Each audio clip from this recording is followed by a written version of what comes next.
речі, хліб на старе умяв печи. Это так просто, это так добро, як з головою залезти под ковдру. Простые словы, простые речи,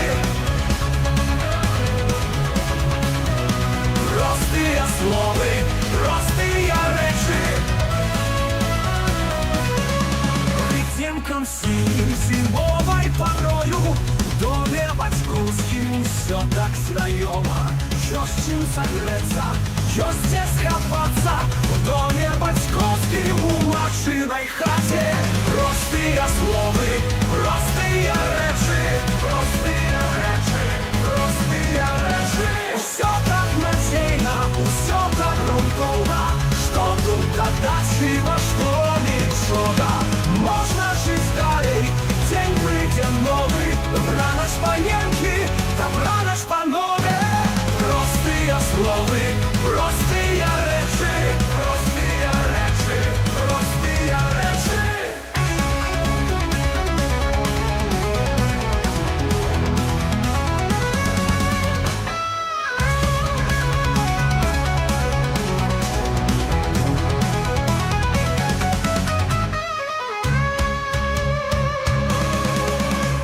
Простые словы, простые речи, простые речи, простые речи.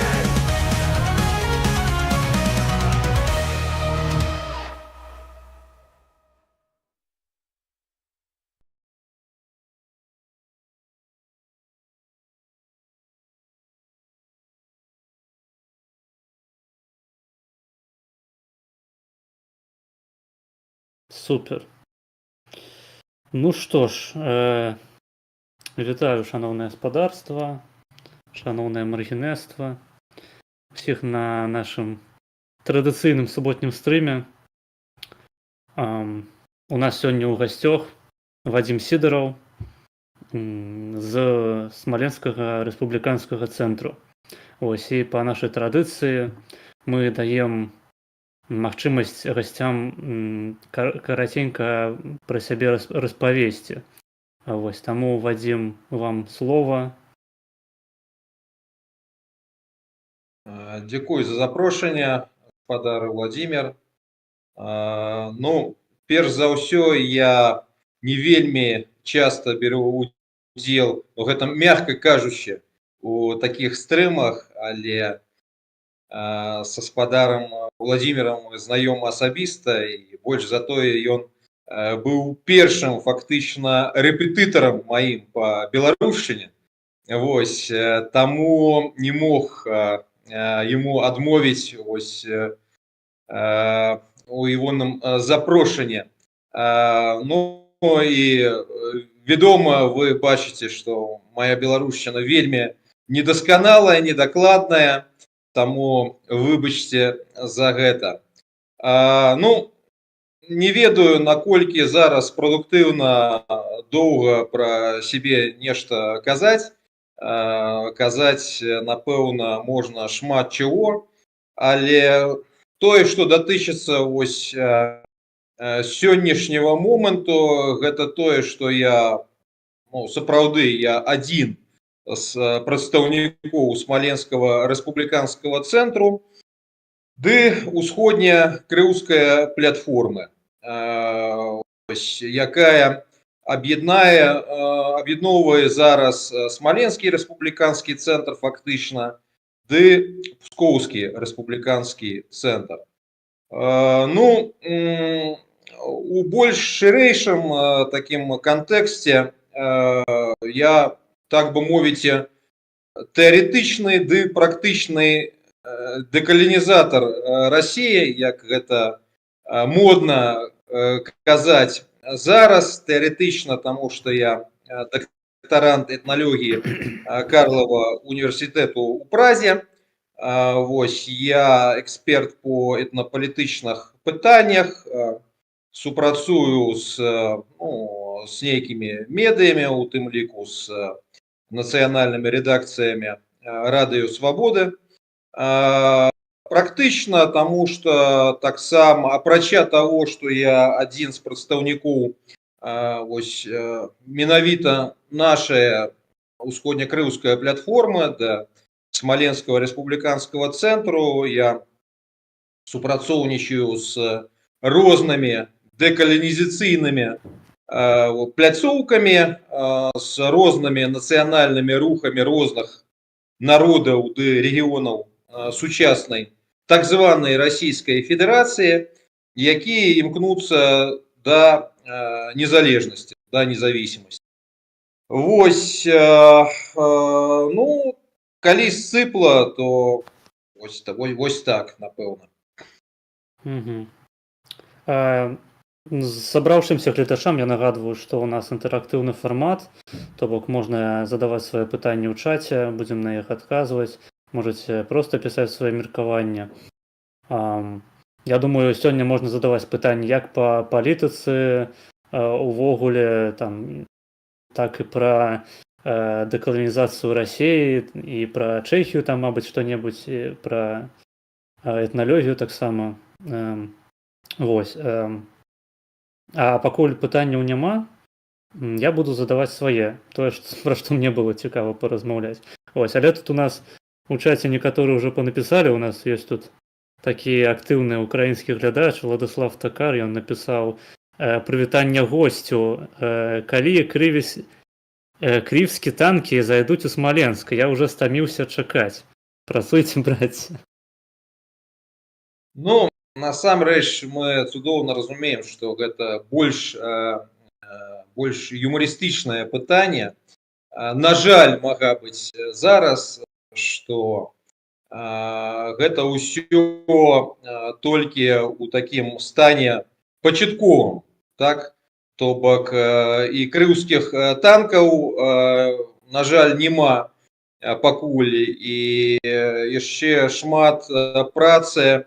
Перш за ўсё той, што павінна закрануць свядомасць насельніцтва ў сучаснай Смаленшчыне ды Пскоўшчыне, але, шчыра кажучы, зараз зразумела, што мы ўсе больш-менш працуем у эміграцыі, і наша мета зараз гэта аб'яднаць вось тое, што мага быць, можна лічыць нацыянальным авангардам нейкім. І вось мы спрабуем рабіць гэтую працу, то бок мы маем ужо нейкіх прыхільнікаў і на тэрыторыі Смаленшчыны, і паміж смалянамі ў эміграцыі.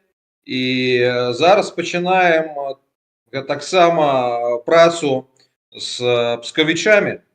Вось тое, што адбылося ў нас у лістападзе ў Варшаве, пакуль нехта не ведае, мы там прэзентавалі стварэнне Пскоўскага рэспубліканскага цэнтру на чале з Артёмам Тарасавым. Артём, дарэчы, ён ужо у всілякіх спісах экстрэмістаў ды тэрарыстаў так званай Расійскай Федэрацыі, нават ужо ў міжнародным пошуку.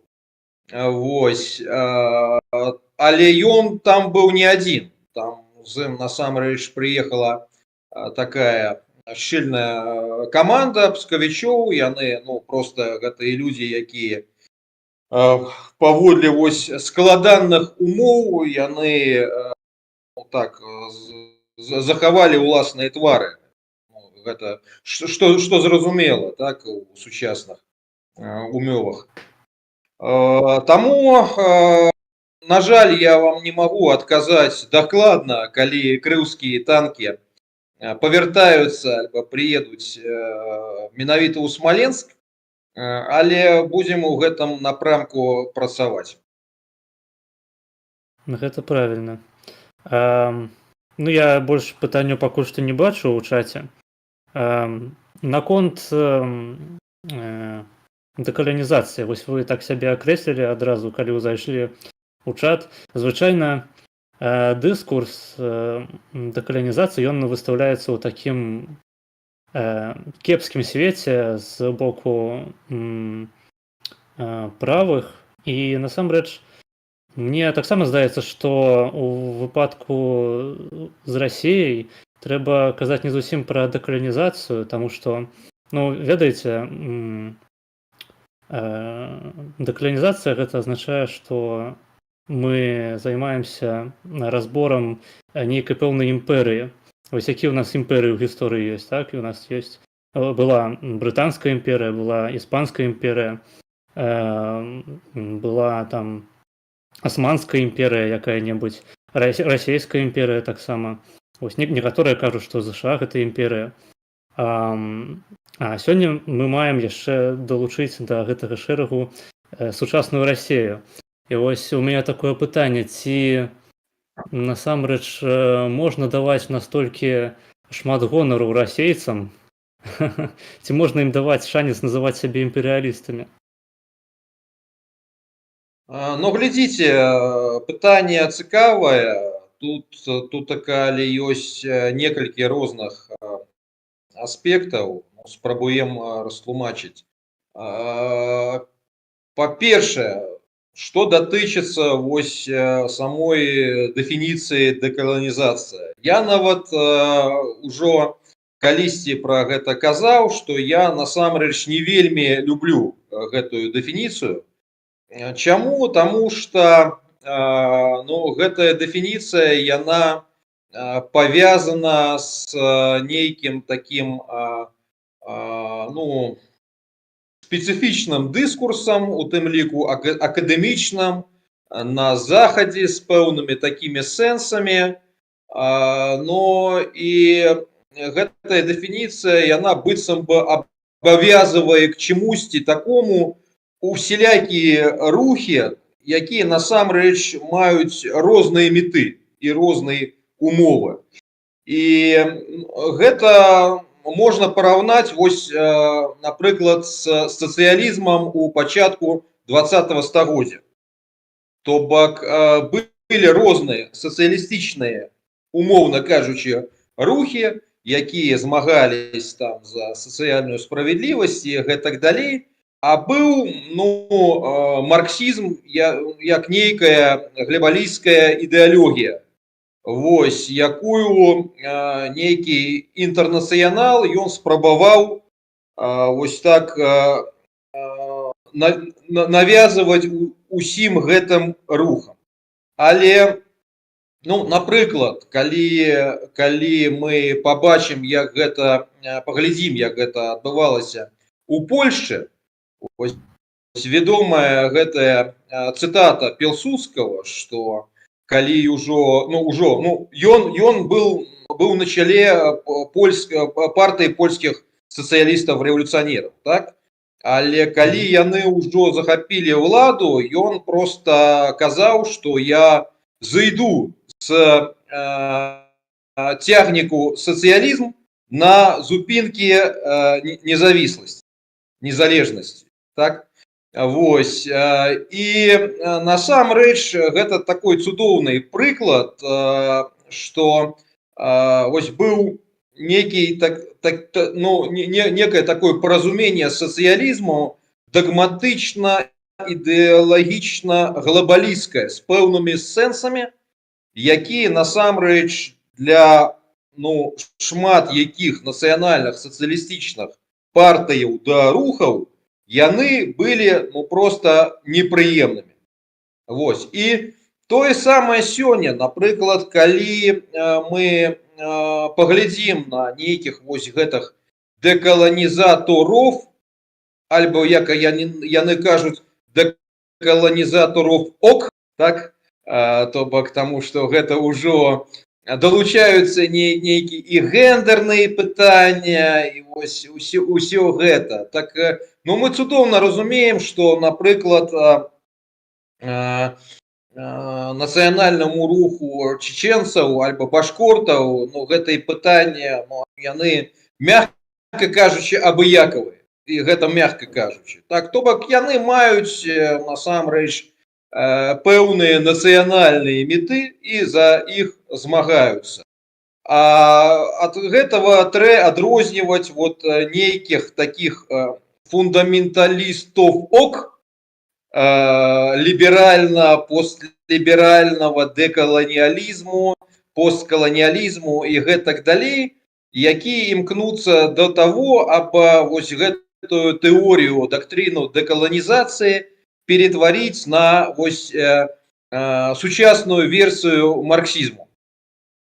Так, але з іншого боку, ну практычна, з практычнага пункту гледжання, ужо адбылося так, як адбылося, і вось гэтая назва, яна распаўсюджылась у тым ліку у расійскамоўным палітычным прасторы. І яна выкарыстоўваецца ну, просто для дэфініцыі ну, насамрэч сепаратыстаў, альбо ну, таких радыкальных аўтанамістаў, канфедералістаў і гэтак далей, гэтак далей. То бок просто ёсць практычная справа змагання за незалежнасць, за дэкаланізацыю фактычна ў сэнсе вось змагання супраць расійскага каланіялізму. Мы ўжо пакрыху падыходзім до другого пытання. А ёсць дэкаланізацыйныя вось розныя такія тэорыі, з якімі насамрэч шмат хто з нас не пагаджаецца. Гэта першае. Па-другое, вось тое, што датычыцца того, ці імперія Расія ці не. Ну, я лічу, што так, што гэта імперія. Просто, ну, якая краіна, такая і імперія. То бок нам трэба разумець, што, канешне, гэта не імперія з роўню нават Савецкага Звязу. Таму што гэта было, ну, такое, была гэта такая з'ява вельмі непрыемная, але з іншого боку яна у чымсьці заслугоўвала на павагу. То бок гэта быў сур'ёзны праект. Мы зараз разумеем, што мы маем справу вось, ну, я нават не ведаю, як іх дакладна па-беларуску дэфінаваць, но гэта шпана нейкая. Вось гэта нейкія вось залішкі ўжо таго, што залішылася по расійскай імперыі і по Савецкаму Звязу. Это з аднаго боку, але з іншого боку, ну, канешне, гэта імперія. То бок, як мы можам дэфінаваць імперію? Пачнем з гэтага. Гэта нейкая дзяржава, якая аб'ядноўвае розныя народы, але робіць гэта не праз іх звяз, не праз прызнання іх суб'ектнасці і не праз іх злучэнне ў нейкі добраахвотны звяз, але прымусова. Ну і канешне, гэта тое, што робіць Расія. То бок, чаму гэта не імперія? Просто іншая справа, што гэта такая ў значнай меры крынжовая імперія. Так, крынжовая, але імперія. Усё ж таки гэта імперія. То бок для вас любая дзяржава, якая праводзіць экспансіянісцкую палітыку, яна з'яўляецца імперыяй. То бок я просто прывяду прыклад такі, што у нас ёсць падзел там у гісторыі старажытнага Рыму на каралеўства, на царства там гэта рымскае, на Рымскую рэспубліку і імперыю рымскую пасля Цэзара. Імперыя праводзіла сваю экспансіянісцкую палітыку, у выніку якой яна і развалілася ў прынцыпе. Але рэспубліка таксама праводзіла сваю экспансію, і нават гэтае царства. То бок, ці можна сказаць, што на працягу ўсіх гэтых перыядаў мы мелі дачыненне з імперыяй? Ну вось паглядзіце, гэта тое, што нас павяртае к першаму пытанню. Таму што, што, напрыклад, мяне адрознівае ад гэтых фундаменталістаў нейкіх дэкаланізацыі, тое, што, напрыклад, я не кажу, што імперія гэта кепска заўсёды. Што кожная імперія заўсёды гэта кепска. То бок, таму я і кажу, што я практык дэкаланізацыі. То бок я ведаю, што сучасная Расія як імперія гэта кепска. І калі мяне запытаюць чаму, ці вось мага быць гэта нешта такое суб'ектыўнае, ну не, я насамрэч магу растлумачыць, таму што глядзіце, вось ёсць імперыі і ёсць нацыянальныя дзяржавы. І насамрэч, што адрознівае імперыю класічную альбо традыцыйную ад нацыянальнай дзяржавы, гэта тое, што гэта домадэрны тып палітычнай арганізацыі, якому насамрэч было абыякава, ну, як жывуць народы розныя.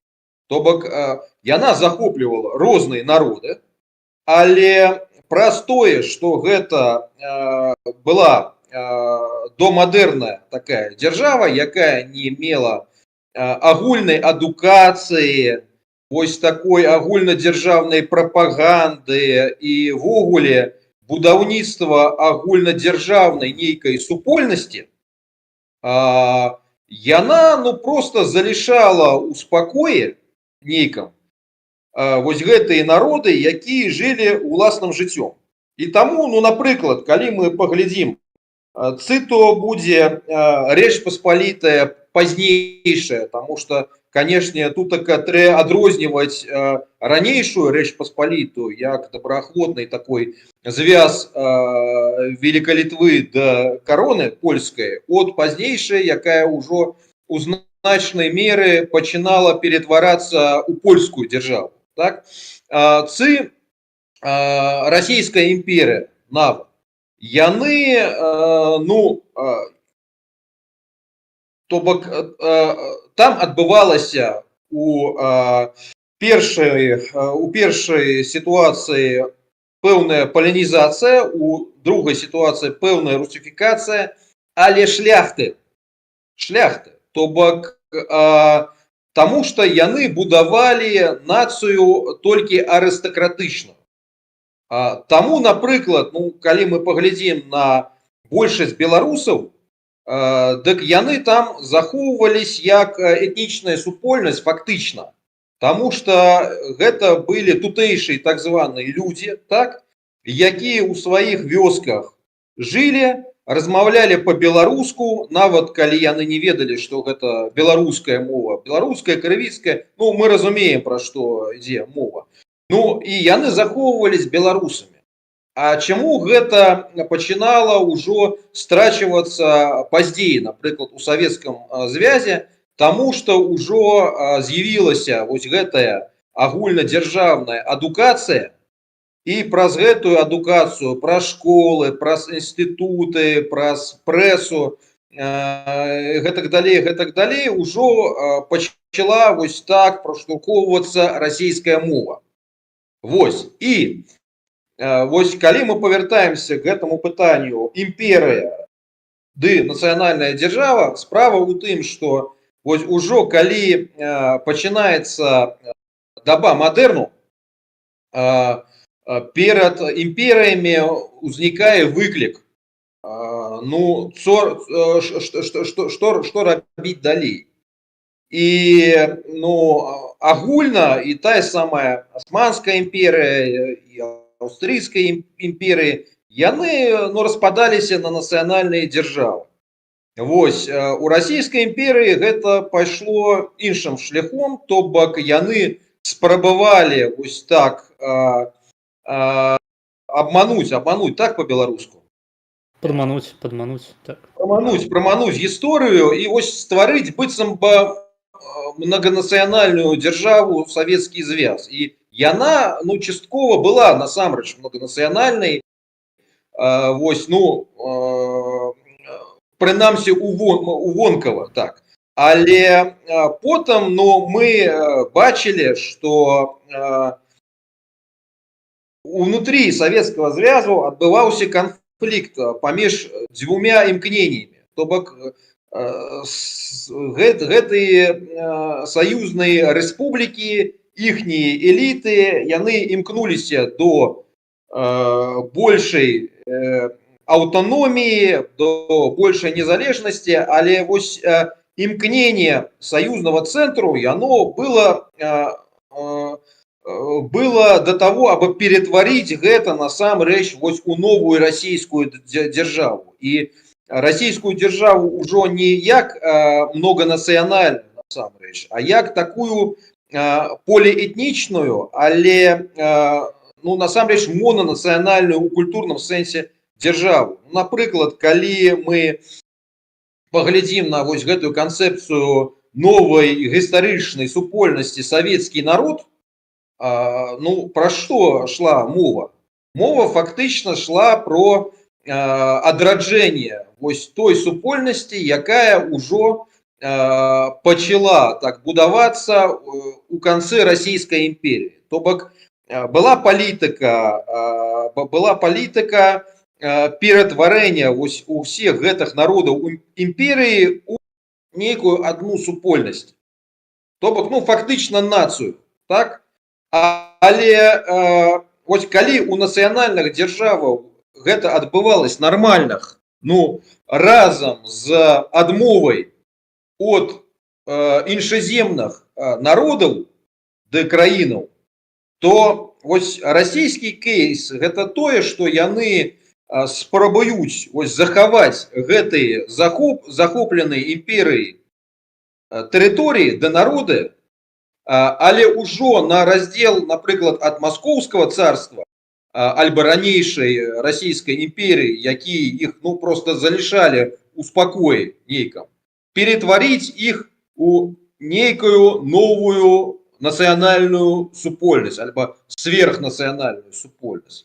І вось гэта, ну, простое, што гэтая палітыка, якая так званая русіфікацыя, якая нішчыць народы, якая просто не можа нармальна нават вызначыцца, да чаго яна імкнецца. Цы да нацыянальнай дзяржавы нармальнай, цы до класічнай імперыі, якую яны насамрэч ужо нават не ведаюць, як будаваць. Таму што ее будавалі, ну, іншыя людзі іншай якасці. Ну і пачынаючы з таго, што там было шмат немцаў, літвінаў, русінаў, гэтак далей, то бок гэта была еўрапейская імперія ў значнай меры, так? Але людзей, якія мелі паразуменне, што там адбываецца з цімі ці іншымі народамі, гэтак далей. Ну, гэта ўжо насамрэч смеццё гістарычнае, якое спрабуе ўсё ж такі вось не толькі залішыць гэтыя народы пад кантролем, але ну просто ім навязаць нейкі гібридны вось гэты русский мир, расійскі свет, які ані мир, ані русский насамрэч. Ну, але гэта ўжо іншая справа. Таму я просто, адказваючы на ваше пытанне, я кажу так, што я ведаю дакладна, што вось конкретно гэтая імперія, гэта зло. І, як кажа Зінон Станіславович, Мордар павінен быць разбураны. Вось гэта імператыў. А тое, што датычыцца там Рімскай імперыі, пра гэта мы можам ужо так доўга с вами гутаріць, і там могуць быць розныя развагі і гэтак далей. Гэта ўжо іншая справа. Мне спадабалася ваше акрэсленне Расіі як крынж імперыі. Гэта сапраўды, пэўна, адзін з самых пасуючых тэрмінаў. Я хацеў бы яшчэ дадаць, што, ў прынцыпе, не кожны народ варты таго, каб стварыць імперыю. А вось ёсць такі фільм «Жыццё Брайана па Монты Пайтону». І ў гэтым фільме ёсць, ну, гэта такі камедыйны фільм, там ёсць сцэна, калі збіраюцца габрэі з сепаратысцкага руху, і там галоўны прамоўца кажа, вось ён такі ставіць рытарычнае пытанне: што нам далі гэтыя рымляне, акрамя акведукаў, медыцыны, пісьма, адукацыі.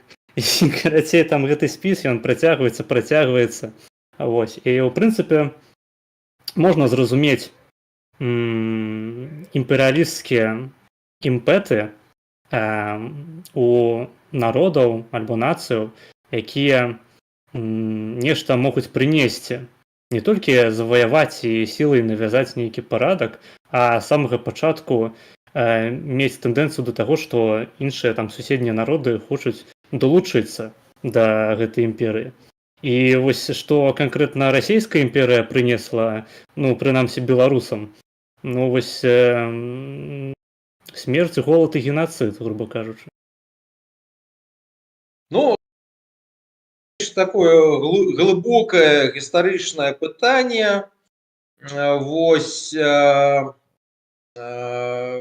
у мяне быў сябра такі вядомы украінскі інтэлектуал Александр Маслак. Ён загінуў вось у аўтакатастрофе.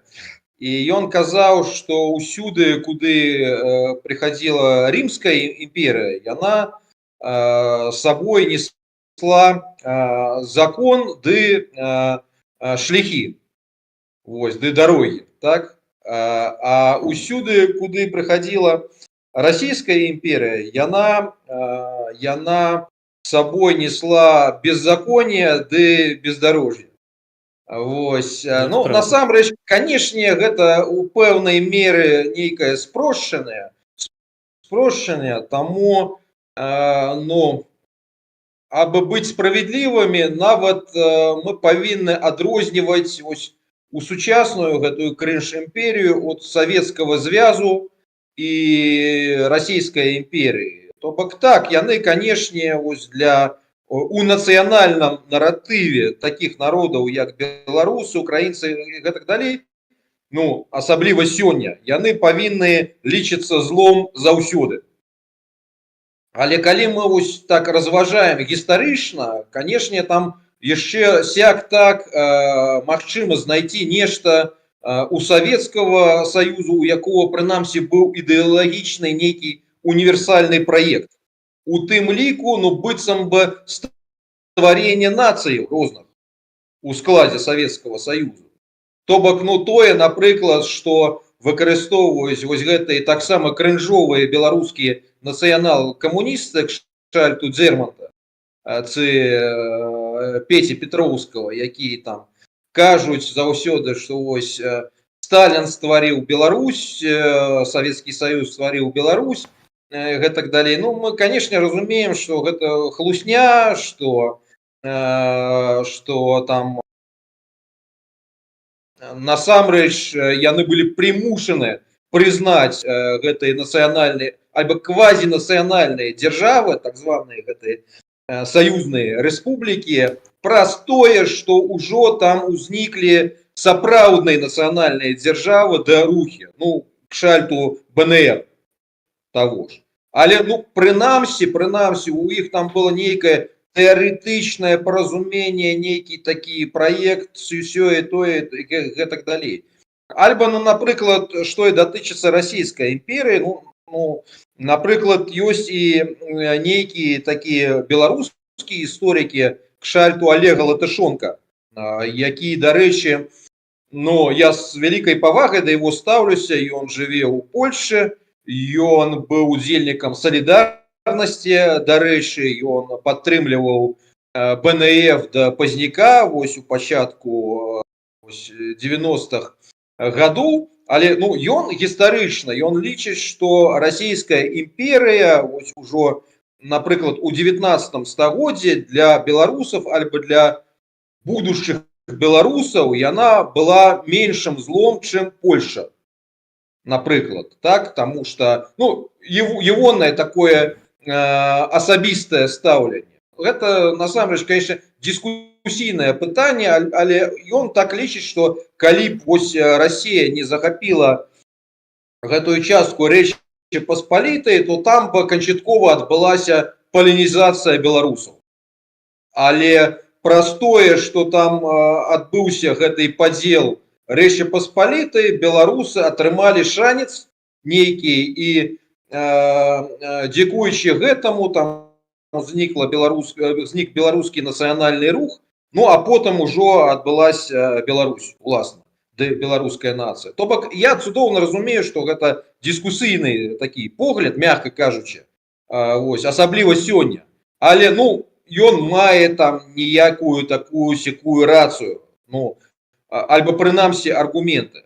І гэта тое, што было, ну альбо напрыклад мы можам узгадаць вось про сітуацыю з фінамі ў расійскай імперыі. То бок яны насамрэч у пачатку 19 стагоддзя яны выгулілі праз Расію сваю нацыянальную будучыню, таму што там ужо адбывалася такая моцная шведзізацыя.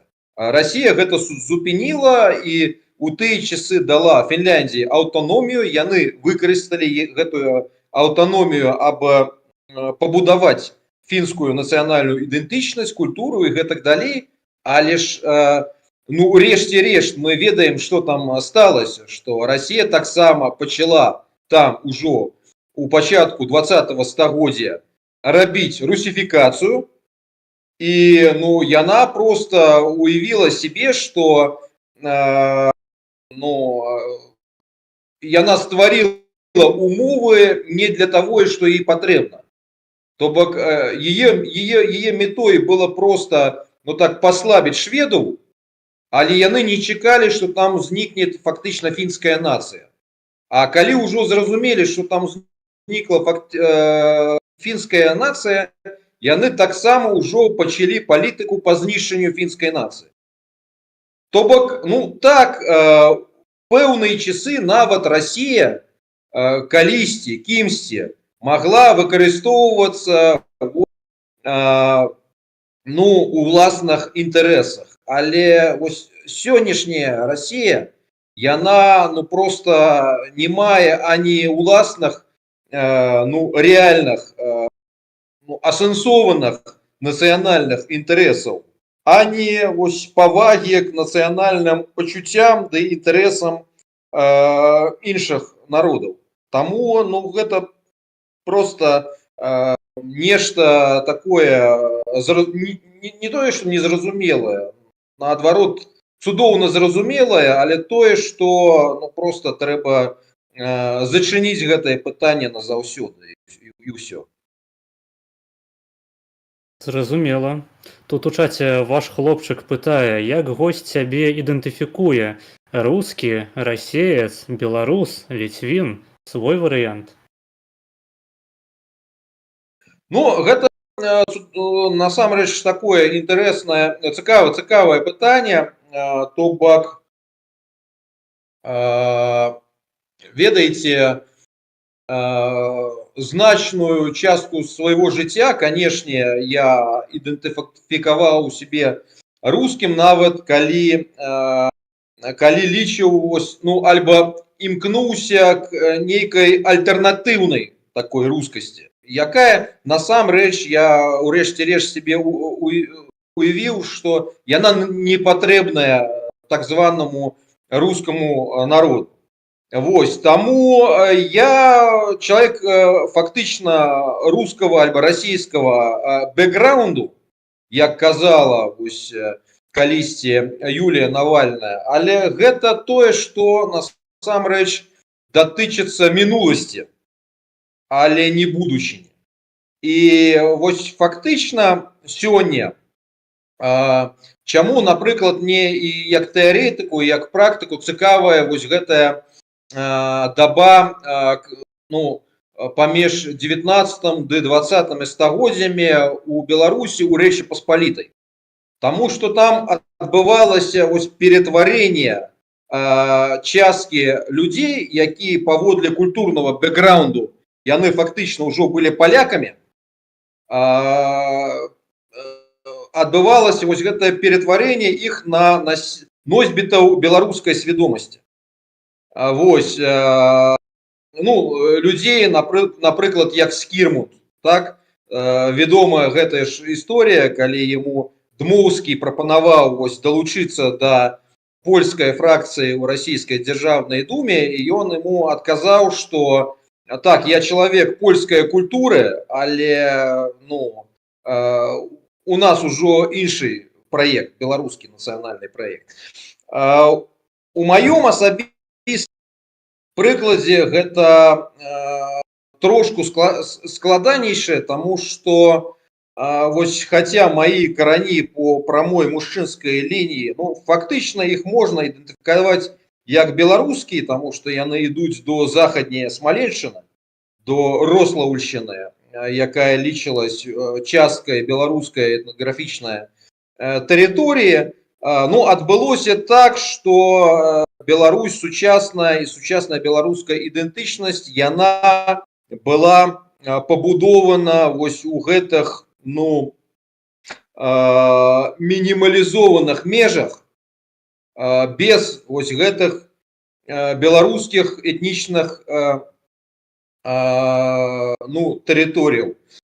Гэта з аднаго баку. З іншага баку, вось насельніцтва гэтых земляў зараз, яно не маюць такую класічную сучасную беларускую ідэнтычнасць. Таму праз гэта мы насамрэч стварылі вось гэтую нашу усходнекрыўскую платформу, таму што з іншага баку вось гэтае насельніцтва гэтых земляў, хаця яно і страціла беларускую ідэнтычнасць, альба не атрымала беларускую ідэнтычнасць у час, у якой яна фармавалася, яно захоўваюць пэўную вось гэтую крыўскую ідэнтычнасць. А калі мы ну, паглядзім, як фармавалася і сама беларуская нацыянальная ідэнтычнасць, дык мы ведаем, што там таксама былі варыянты, і шмат хто лічыў, што беларусам сябе трэ называць крывічамі, што гэта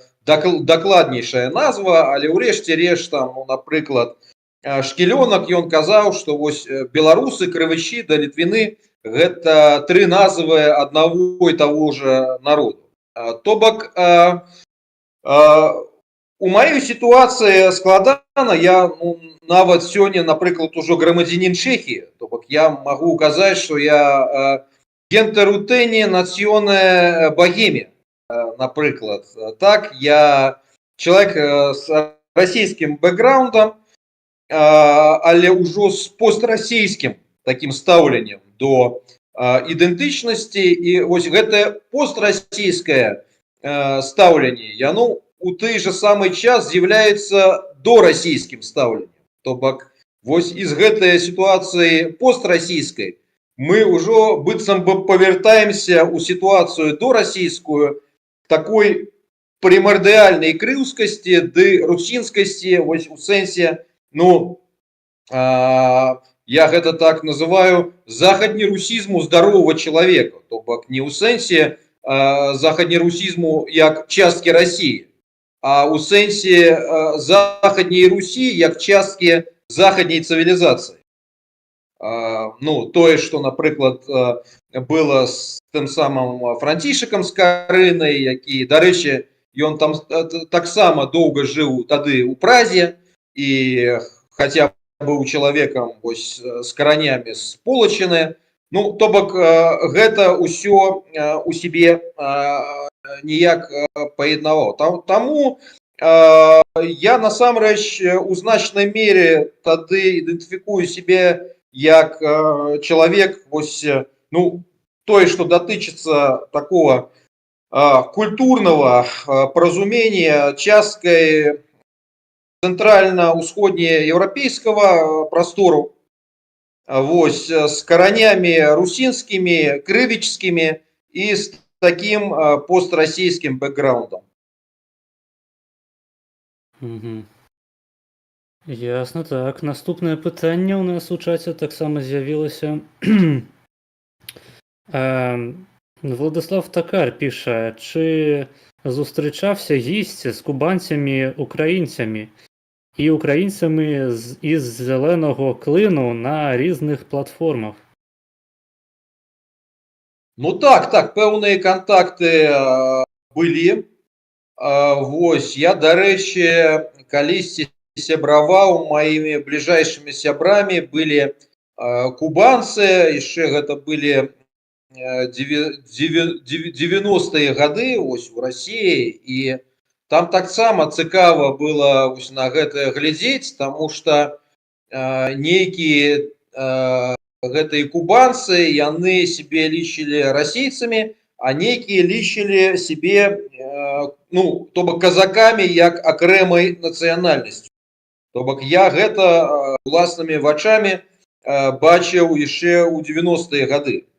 Вось зараз я ведаю, што ёсць нейкія такія рухі, праекты, так мы бачылись на розных вось пляцоўках, у тым ліку форума свабодных народаў пост-Расіі, і нават вось нам пісаў у каментарах у маём канале прадстаўнік руху языковы ертаул. Гэта казачыя нацыяналісты, але наколькі я ведаю, яны хутчэй данскія, чым кубанскія, ну але ўсё ж таки. І які прапанавалі вось пэўнае сяброўства і гэтак далей. То бок, ну, пэўныя кантакты ёсць, так. Я нагадваю гледачам, што хто яшчэ не паставіў, стаўце падабайкі, вось задавайце свае пытанні. Тут яшчэ так ваш хлопчык напісаў паведамленне, якое я не буду чытаць пра Латышонка. Владислав Такар написав: проблема, що всі білоруські землі були в складі РІ.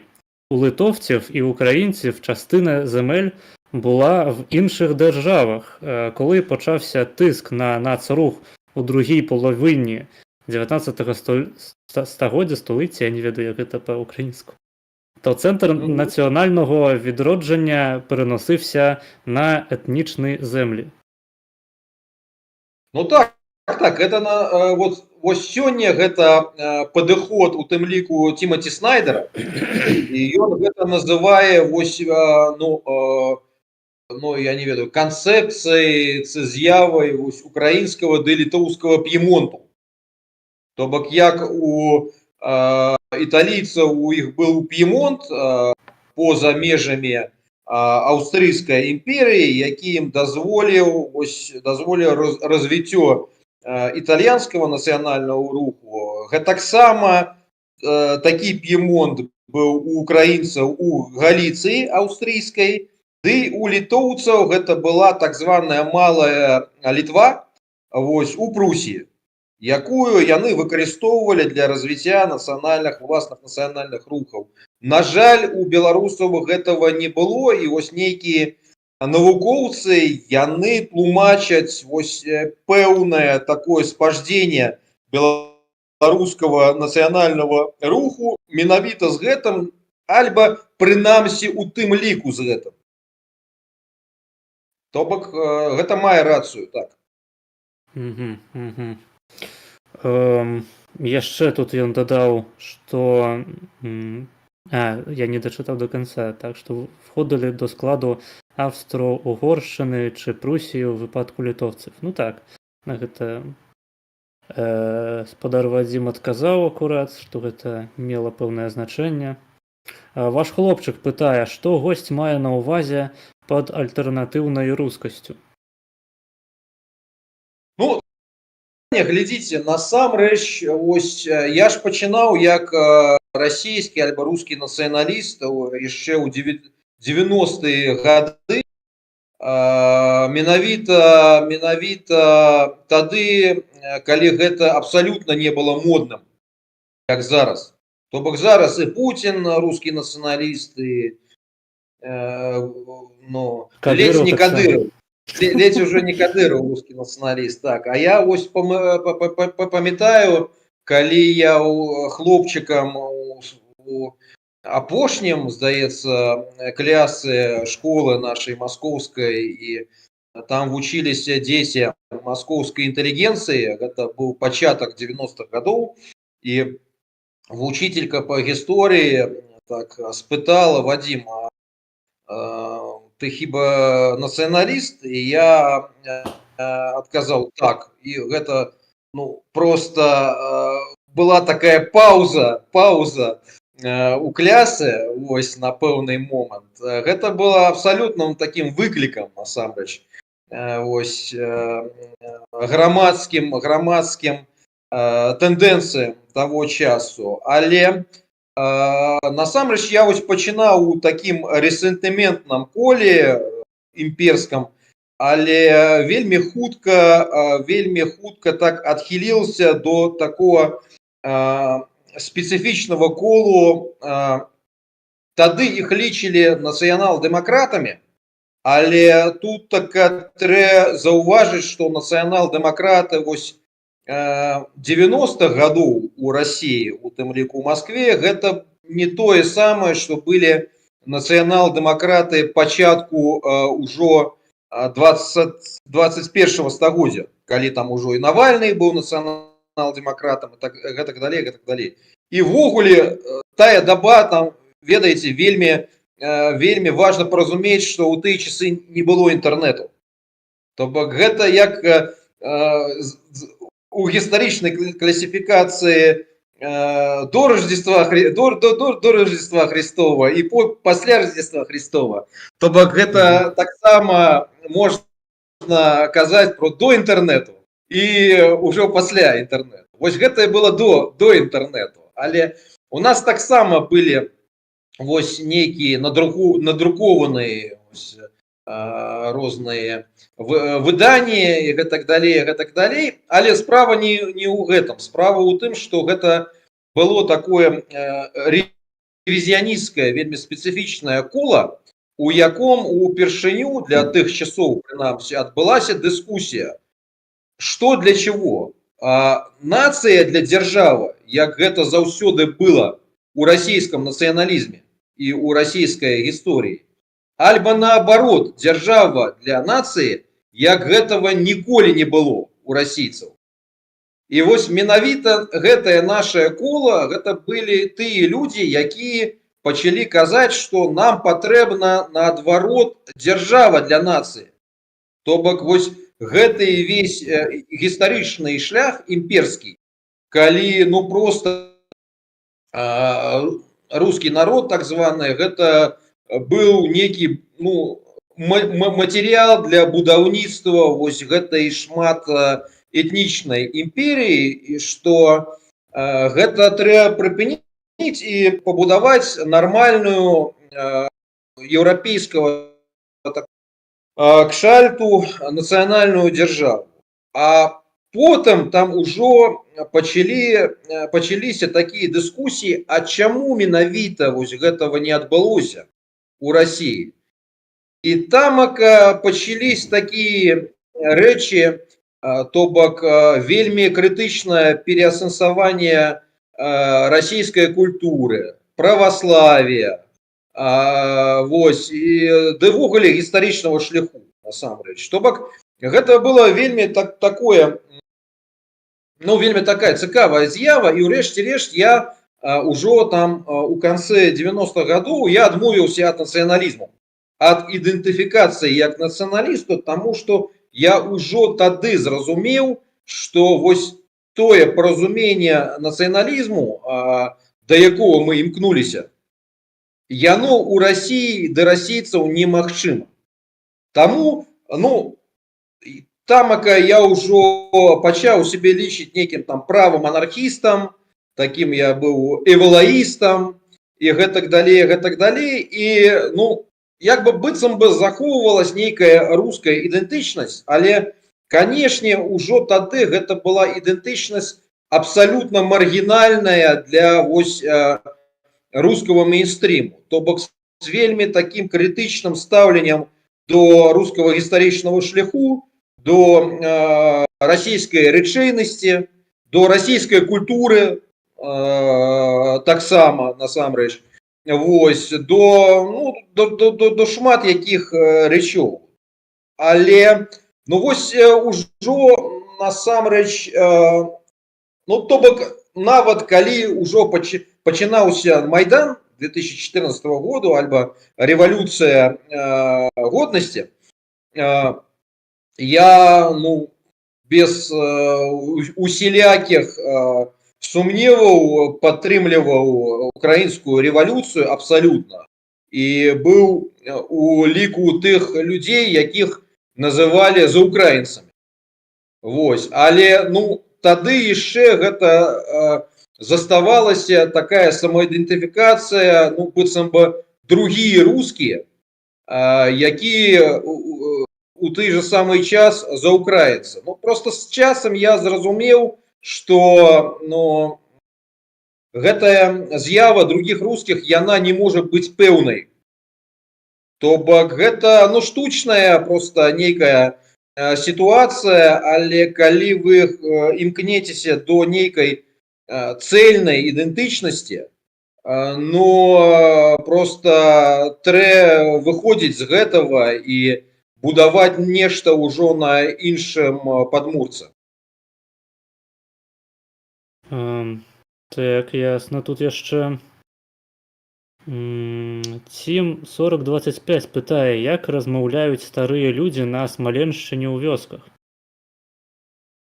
Глядзіце, перш за ўсё просто трэба заўважыць, што менавіта я не са Смаленшчыны, я маю карані са Смаленшчыны, але я нават там просто быў некалькі разоў транзітам, так бы мовіць. Я, ну, але у той же самый час мы маем людзей, якія са Смаленшчыны, і ось старшыня нашего Смоленского республиканского центру Владислав Живица, гэта бывалы депутат сапраўднай Смоленской областной думы, які там жыў і які быў, ну, то бок ён быў депутатам, і шмат розных людзей яны у нас са Смаленшчыны. Тое, што я ведаю, што людзі, ну, пераважная большасць размаўляе па-расейску, але вот ты смаляне альбо смаленчукі, якія ну,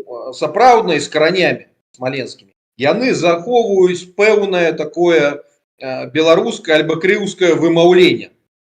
То бок гэта так, гэта расійская мова, але гэта трошку іншая расійская мова. То бок нейкае вымаўленне там такое захоўваецца, а што датычыцца того, як размаўлялі, ну, то бок калі мы возьмем смоленскі областны словнік Добровольского, нават гэта пачатак 20-го стагоддзя, то мы там цудоўна убачым, што смаленчукі яны фактычна размаўлялі на дыялекце беларускай мовы. То бок і з навуковага пункту гледжання гэта быў вось паўночна-ўсходні дыялект беларушчыны, які бліжэй за ўсё до крывіцкай гаворкі, так званая. То бок і там гэта захоўвалась, і насамрэч захоўвалась шмат у каго, нават вось сёння маем прыхільнікаў нашего Смоленского республиканского центру. Ну, яны ўжо такія людзі дарослыя, яны кажуць, што мы памятуем нашых бабуль, дзедуль, якія ну, фактычна размаўлялі па-беларуску альбо на нейкай трасянцы. Вось. То бок гэта ўсё было, і фактычна этнічныя ды этналінгвістычныя карані Смаленшчыны, яны беларускія ў такім прымардыяльным, прынамсі, сэнсе, у крывіцкам. Цікава. Тут ваш хлопчык пытае, дакладней ён піша, што ўсе людзі ў маім жыцці, якія цытавалі Тимати Снайдера, гэта староннікі грамадзянскага нацыяналізму і бачаць будучыню беларусаў як карычневых людзей.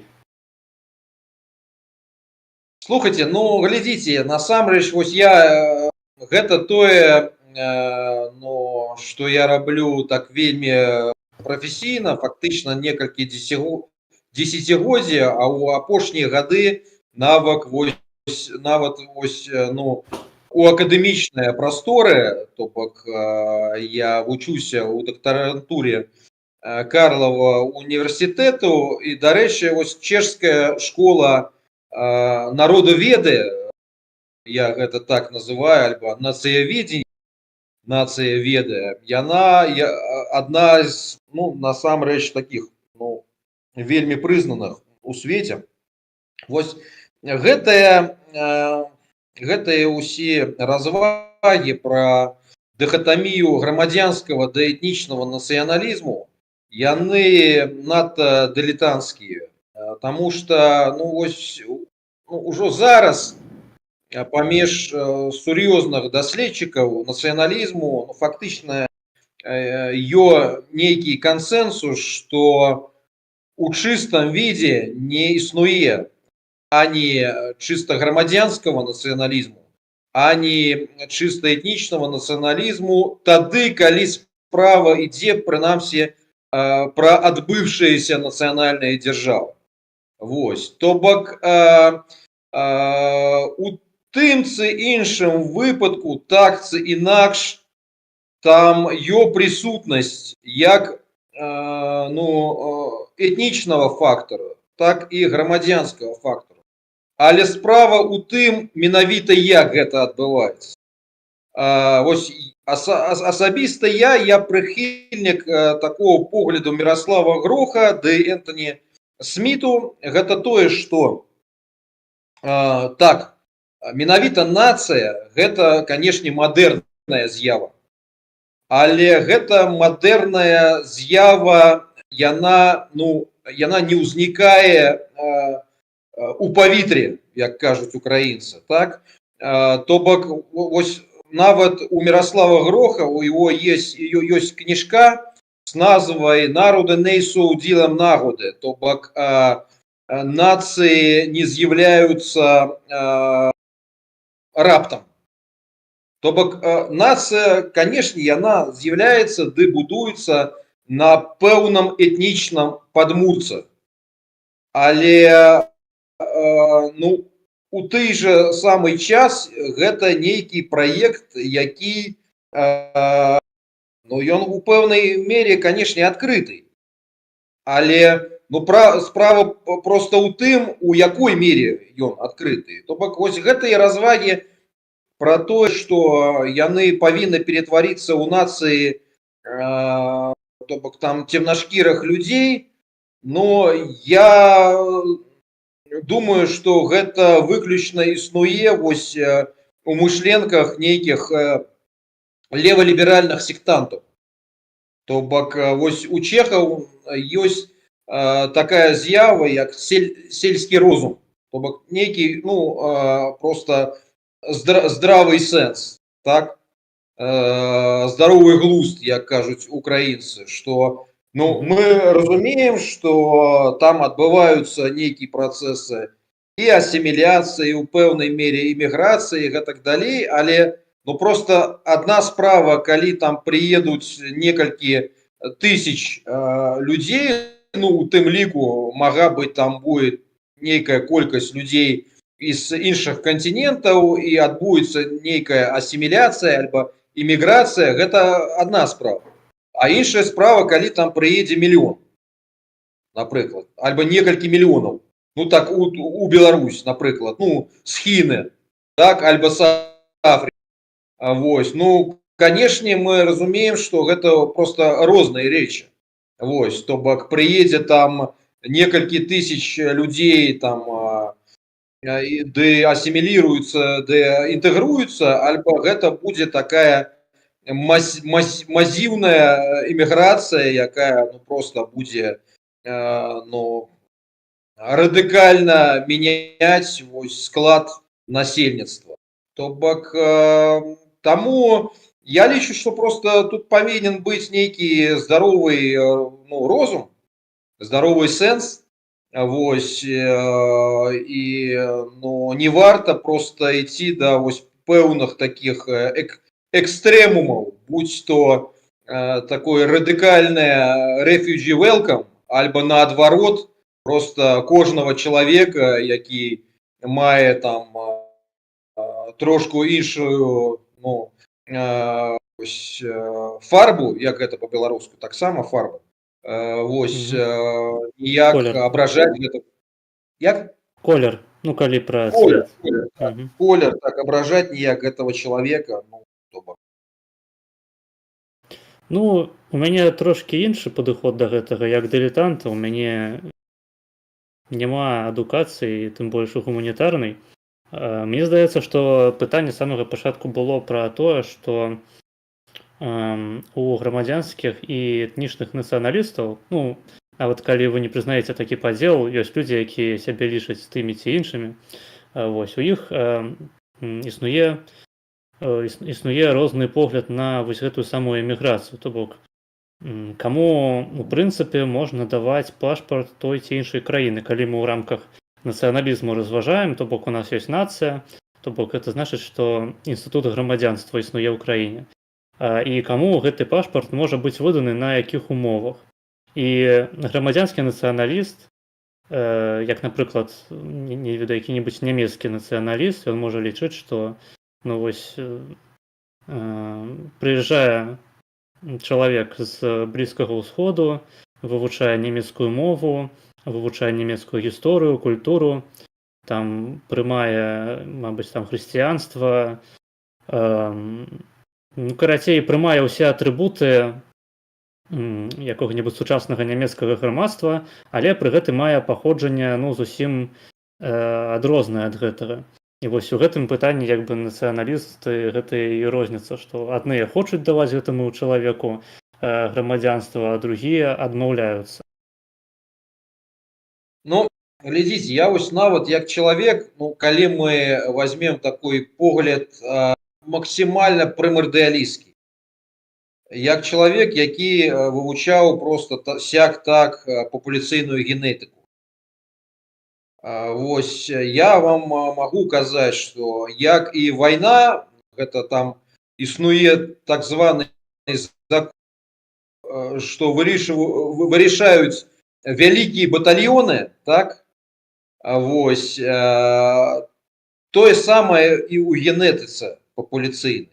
Таму што, ну, напрыклад, вось мы калісьці з сябром абмяркоўвалі Такенданга, вядомого вам, я спадзяваюсь, так, і, ну, вот ён пытаў, ну, мой погляд, я казаў, што, ну, я лічу гэтага чалавека беларусам, потому што яго маці беларуска, гэта значыць, што ён не толькі беларус паводле мовы, што ён там падтрымлівае беларускую культуру і гэтак далей, але у яго ўжо палова нават ягонага ДНК, яна насамрэч, ну, такая, ну, умоўна кажучы, сапраўдная беларуская. І калі ён будет мець жонку беларуску альбо там умоўную славянку нейкую, у ягоных дзіцёў гэта будзе ўжо 75%, а у іх дзіцёў ужо там, ну, амаль 100%.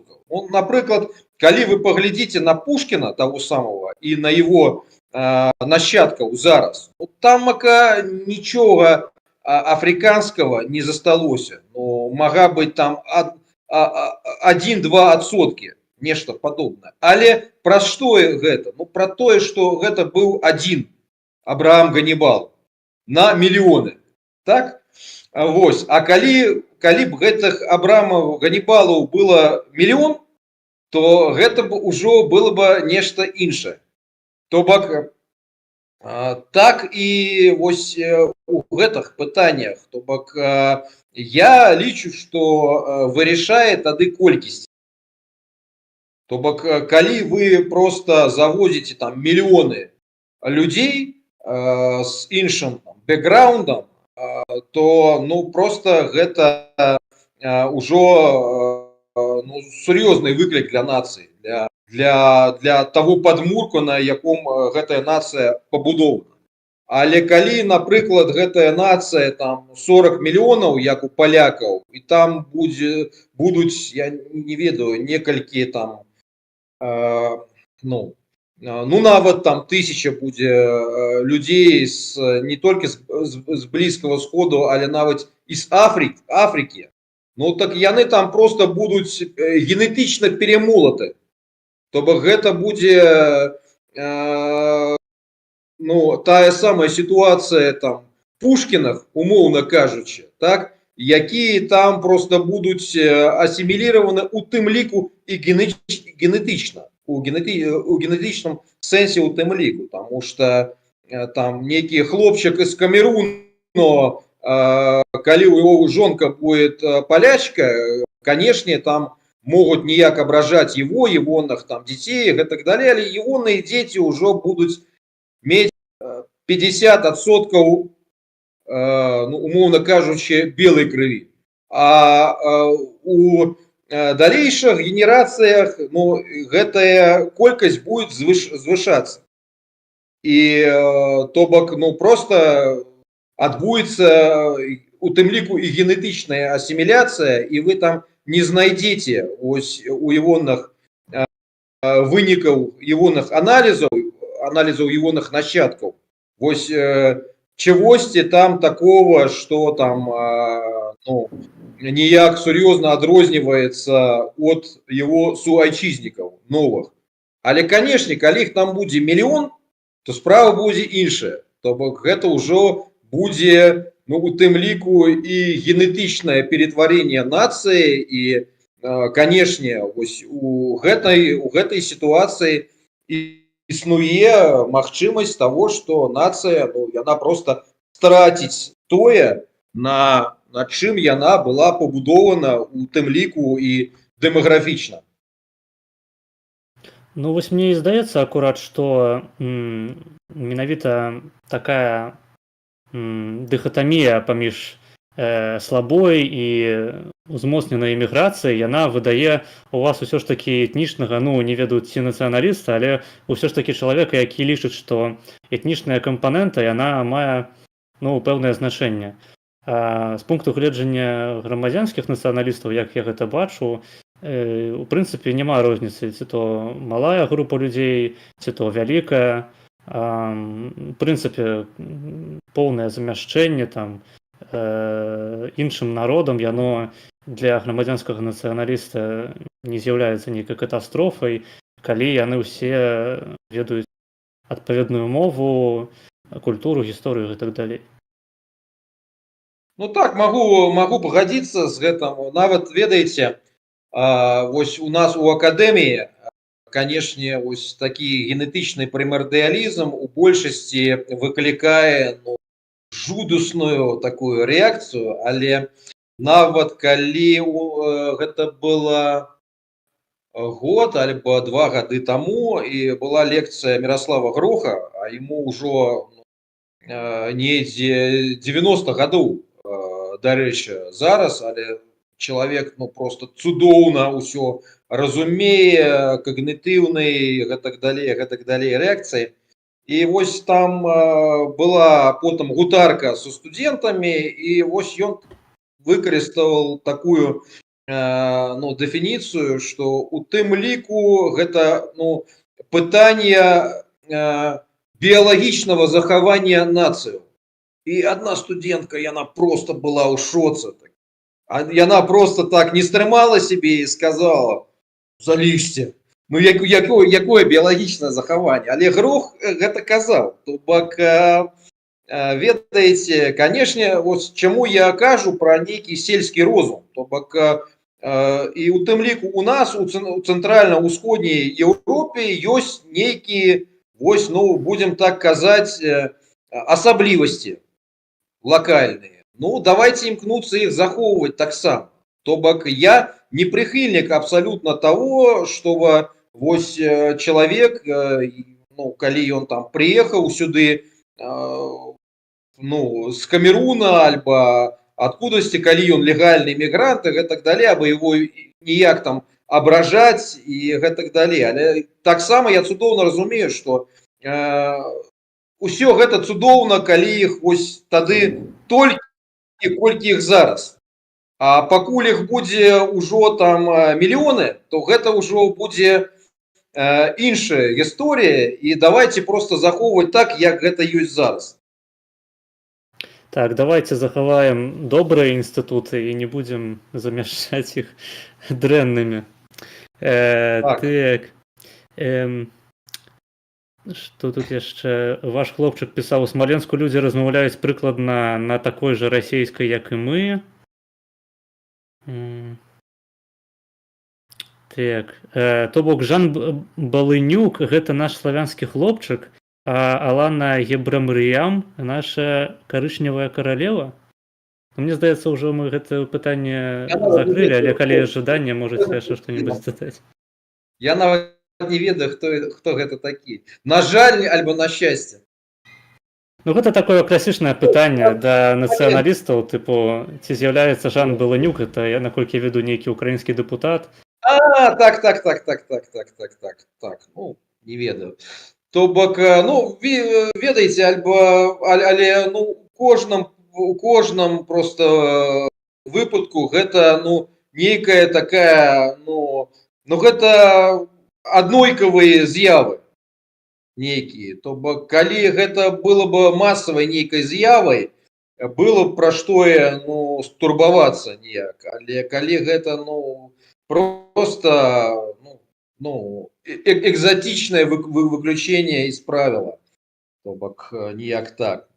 Что датычыцца Смоленску, вось насамрэч так, я лічу, што хаця у нас ось, ну, фактычна страчана беларушчына, але ў параўнанні, ну, калі мы будем глядзець так шчыра, ситуация у самой Беларусі, ну, адрозненне не вельмі радыкальнае.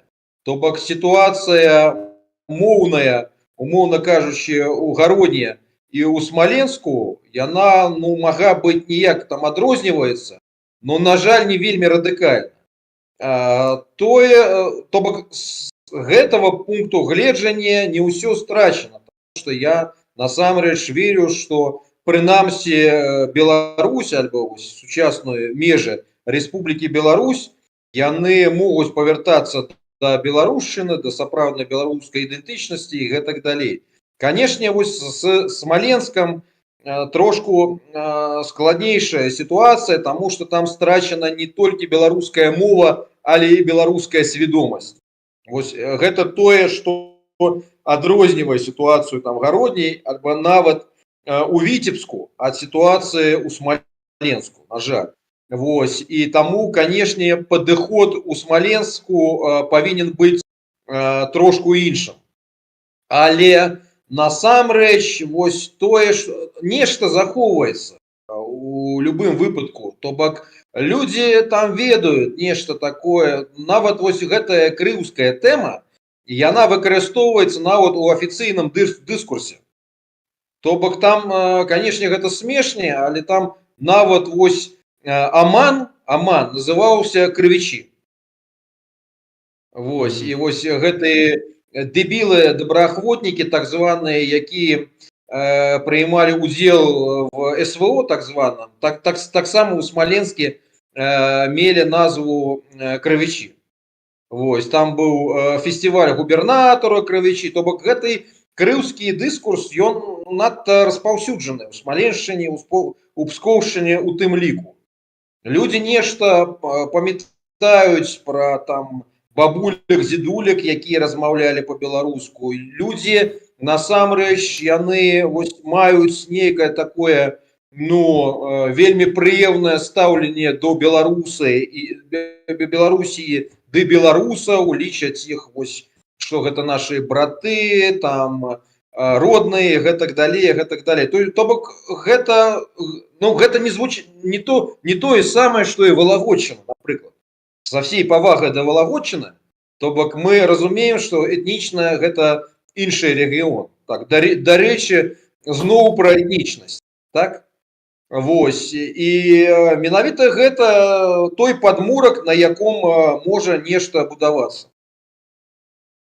Цікава, ну я вось адзін раз толькі ў жыцці быў у Смаленску, яшчэ зусім маленькім на экскурсіі, таму у мяне досведу ў гэтым зусім няма у стасаванні са смаленчукамі.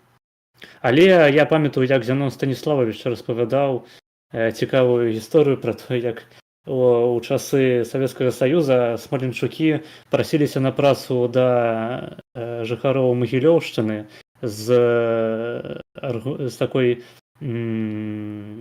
такой нагоды, што мы ж такія самыя беларусы, як і вы. Не, Зянон Станіславович нават вось ён на нашым мерапрыемстве не тым, якое вось у лістападзе адбылося, а вось тое, што было раней, раней, ён там вельмі цікавыя рэчы расказваў пра тое, што гэта ўжо быў пачатак 90-х гадоў, і гэта быў кіраўнік смаленскага облвыканкому, здаецца, Орлу.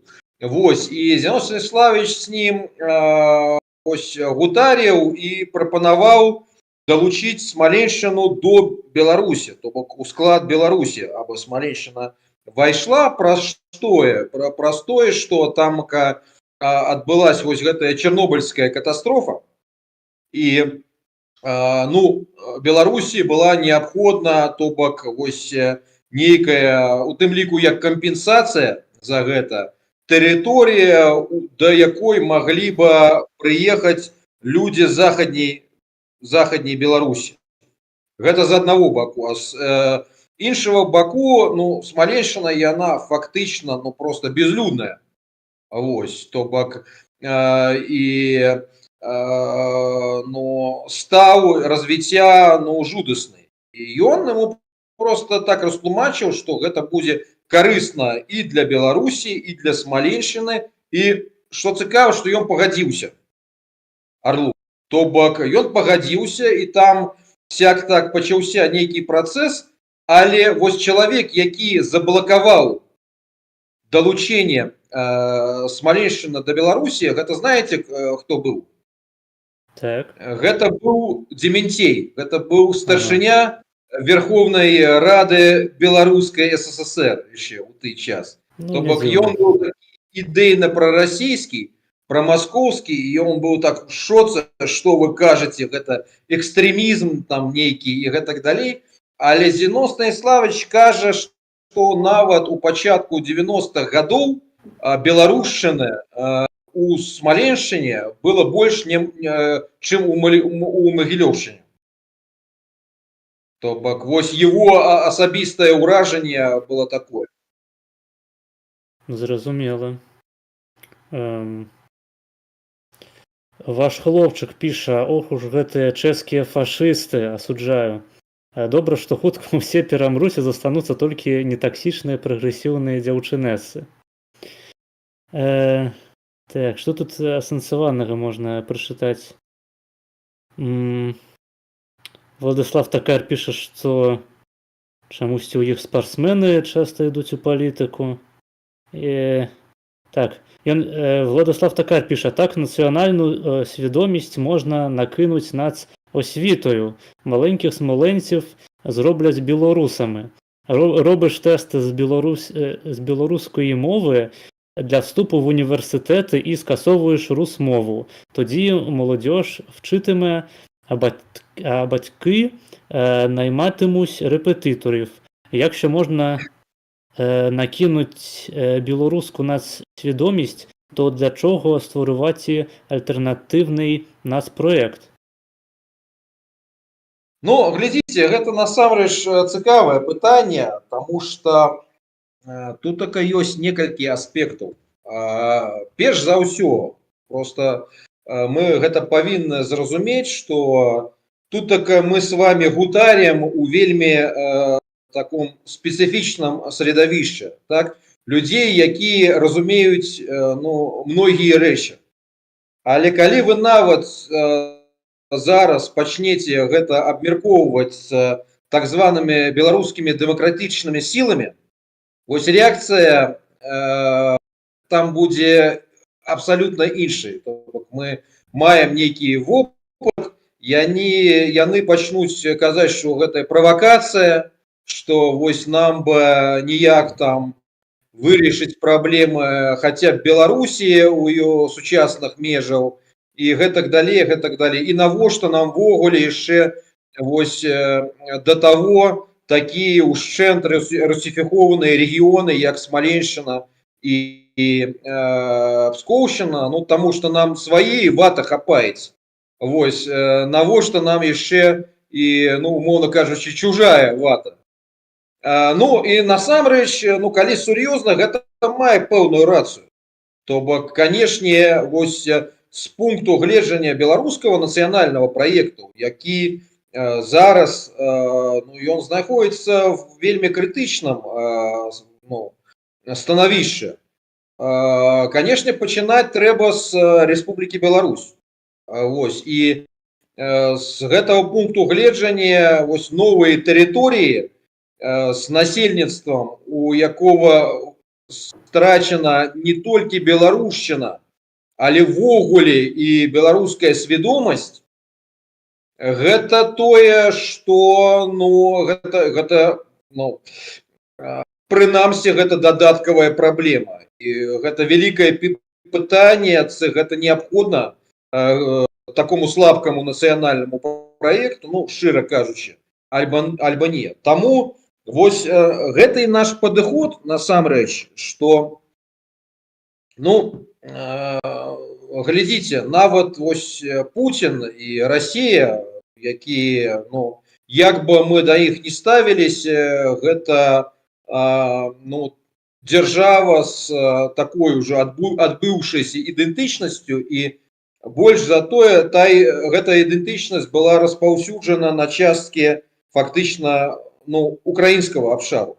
Але калі яны там, так, яны захапілі адразу Крым, але нават калі яны там пачалі на Донбасе, яны там перш за ўсё стварылі вось гэтыя акрэмыя быццам бы рэспублікі, так, Донецкую ды Луганскую. І маем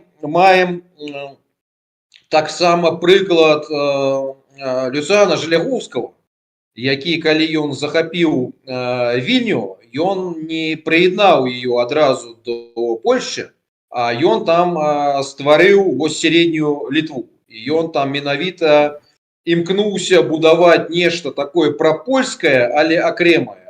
Потым, дарэчы, вельмі абражаўся на Пілсудскага, калі ее просто вось прыядналі до Польшчы, і лічыў, што гэта недакладна. Таму тут така маем некалькі пунктаў гледжання. То бок з беларускага баку гэта вялікае пытанне, ці вось гэта патрэбна далучаць такія рэгіёны до краіны, якая знаходзіцца ў таком аслабленым нацыянальным становішчы. З пункту гледжання смаленчукоў да пскавічоў гэта можа справакаваць нейкае такое адмоўнае стаўленне до Беларусі, хаця зараз яно з'яўляецца станоўчым, таму што гэтая сітуацыя не будзе падрыхтованай. Таму вось наш падыход, ён такі, што стварэнне пэўных такіх краёвых ідэнтычнасцяў, але, канешне, з вельмі выразным такім этнічным кампанентам, крывіцкім, які насамрэч прымардыяльна і з'яўляецца беларускім у такім прымардыяльным сэнсе, яно бы дало магчымасць так працаваць, так адпаведна, так крок за крокам, то бок працаваць са свядомасцю, так памалу там распаўсюджваць беларушчыну, не прымусам, але вось так рэкламай нейкай, там праштурхоўванне розных праграмаў адукацыйных, там спаўпрацай, і таму, што для гэтага ёсць пэўны натуральны грунт. Калі вы будете рабіць так, гэта можа даць, рэшце рэшт, лепшы вынік, чым вы адразу будете спрабаваць вось просто гэта так, просто далучыць да Беларусі, калі да гэтага не падрыхтована ані Беларусь, ані гэтыя рэгіёны. Зразумела. Наконт беларускіх дэмакратычных сілаў, гэта мне падабаецца вельмі досыць забаўнае словазлучэнне, таму што у адносінах да гэтых людзей можна сказаць, што яны ані беларускія, ані дэмакратычныя, ані сілы. І тут Владислав Такар піша: ніколи не питайте в Маргінеза, що б він зробив з білоруською демократичною інтелігенцією. Так, це правда. Ваш хлопчик пише, і примусом так само. Примус разумееце, то бок вось насамрэч калі сур'ёзна, вось як мы гэта бачым, мы нават прэзентавалі наш праект вось на гэтым мерапрыемстве, дзе браў удзел Зенон Станіславович, там зрабіў прамову цудоўную ігоную. Вось мы, ну, перш за ўсё, канешне, мы разумеем, што гэта справа, ну, ўлады. То бок той, хто то бок першы сцэнар, напрыклад, так, аптымальны, але ён не той, што малаверагодны, ён верагодны толькі вось пры радыкальным развіцці падзеяў.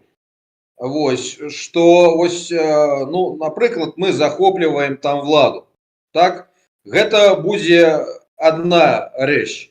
Іншая рэч, напрыклад, калі гэтага не адбудзецца, але адбудзецца вось некая такая радыкальная, ну, рэвалюцыя нейкая, напрыклад, у Расіі, і з'явіцца магчымасць вось ствараваць там рэгіянальныя партыі, рэгіянальныя парламенты і гэтак далей. І, напрыклад, гэта сцэнарый, пры яком, ну, вось просто такія прабеларускія, крывічскія, смаленчукска-рэгіяналісцкія сілы, яны бяруць удзел у мясцовым палітычным працэсе, яны там прымаюць удзел у выбарах, сядзяць у парламенце, стварылі там нейкую там фракцыю, ну, напрыклад, нешта падобнае таму, што ёсць там недзе ў Каталоніі, там, альбо нават там у Брэтоніі, і гэтак далей. То бок гэта розныя сцэнары, мы гэта цудоўна разумеем, і магчымасць сякого такого прымусу, яна ёсць только пры першым сцэнары. То бок, калі влада у нас. І вось, калі мы разважалі, як гэта магло б адбывацца, мы прапанавалі так, што гэта былі б дзве афіцыйныя мовы, расійская ды беларуская, а стратэгічна мы імкнулись бы адрадзіць як дзяржаўную мову старасмаленскую гаворку, якая ў той же час з'яўляецца, ну, шчыра кажучы, версіяй беларушчыны. То бок гэта просто рэгіянальны паўночна-ўсходні дыялект беларушчыны, крывіцкая гаворка, то бок кожны чалавек беларускамоўны, які валодае беларушчынай, ён бы разумеў бы гэтую самую смаленскую гаворку і наадварот, але, канешне, праз тое, што яна страчана ўжо фактычна, і там бы быў патрэбен пэўны працэс ее рэстаўрацыі, рэканструкцыі, гэта было бы магчыма толькі праз тое, што, ну, перш за ўсё, трэба было бы там распаўсюджыць класічную беларушчыну. І ўжо тады чалавек, які разумее беларушчыну, ён бы мог бы, ну, так бы кажучы, перестроиться на адпаведную ее рэгіянальную версію. Вось.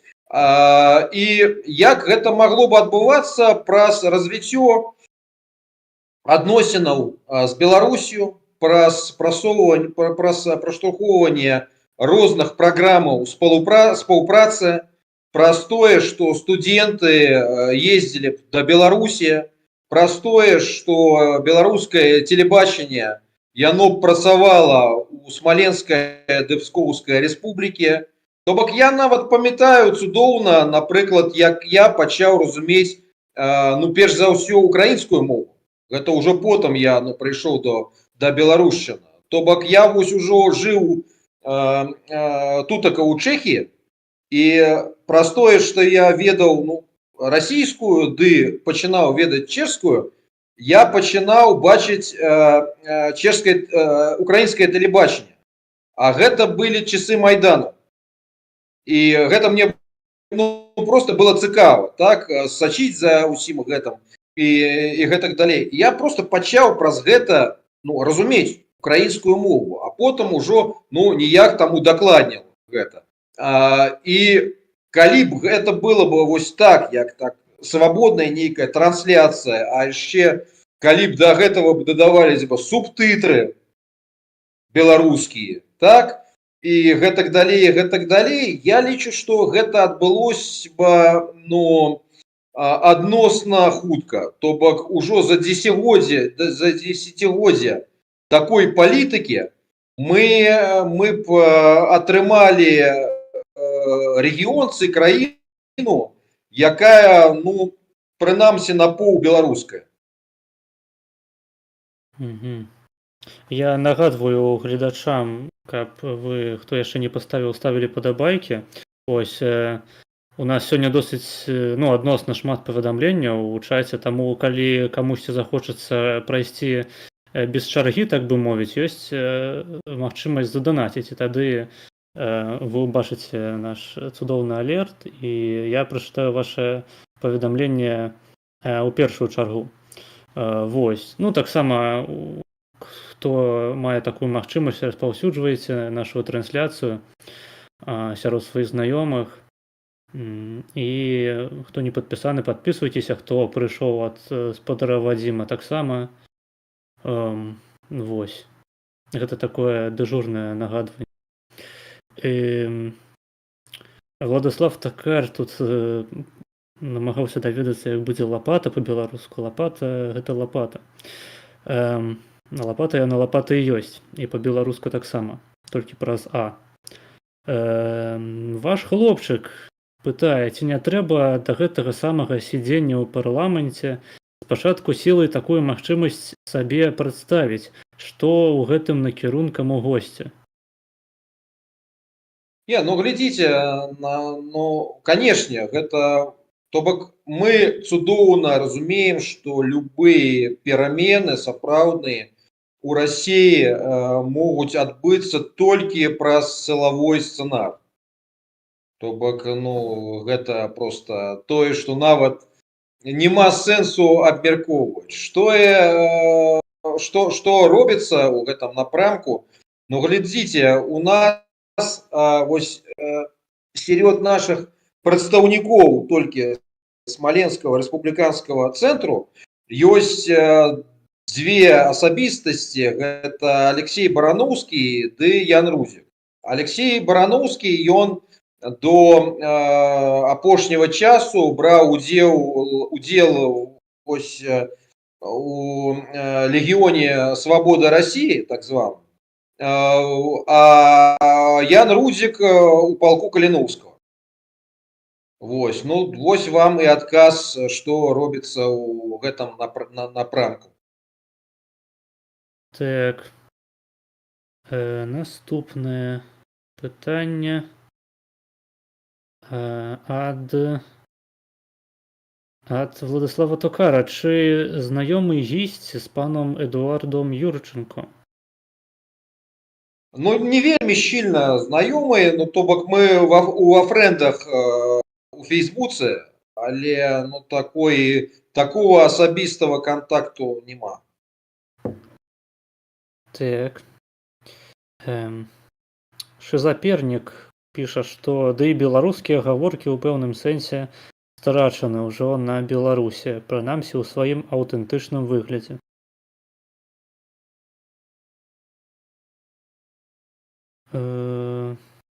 Окей. Так, ну пакуль што пытанняў няма больш. Сачылі за выбарамі ў США? Ну, канешне, сачыў, ну, просто, ведаеце, ўжо маю нейкі вопыт такі, і просто такое паразуменне, што ад нас у гэтай справе, мягка кажучы, мала што залежыць. То бок, ну, просто, як бы, гэта цікава, канешне, гэта нас напрямую закранае, але, ну, з пункту гледжання такой эканоміі нерваў, вось, ну, просто ўжо вось праз гэты вопыт жыццёвы ўжо так вельмі супакойна сачыў за гэтым. Як вы лічыце, наколькі моцна паўплываюць вынікі гэтых выбараў на нашу усходнееўрапейскую сітуацыю, так бы мовіць? Ну яно мае насамрэч некалькі бакоў. Вось, канешне, галоўнае для нас гэта тое, што датычыцца Украіны. Тутака, канешне, ёсць нейкія страхі і былі тое, што там Трамп быццам бы можа здаць Украіну, там дамовіцца праз ее галаву з Пуцінам і гэтак далей, гэта з аднаго баку. З іншага баку, ведаеце, то бок тое, што апошняя ўжо бывалая, але яна яшчэ так трошку будзе калішняя адміністрацыя амерыканская, яна декларавала такую безумоўную падтрымку, так, і быццам бы гэта цудоўна гучыць, але, канешне, мы бачылі, што ў рэчаіснасці гэта было далёка ад таго, што декларавалася.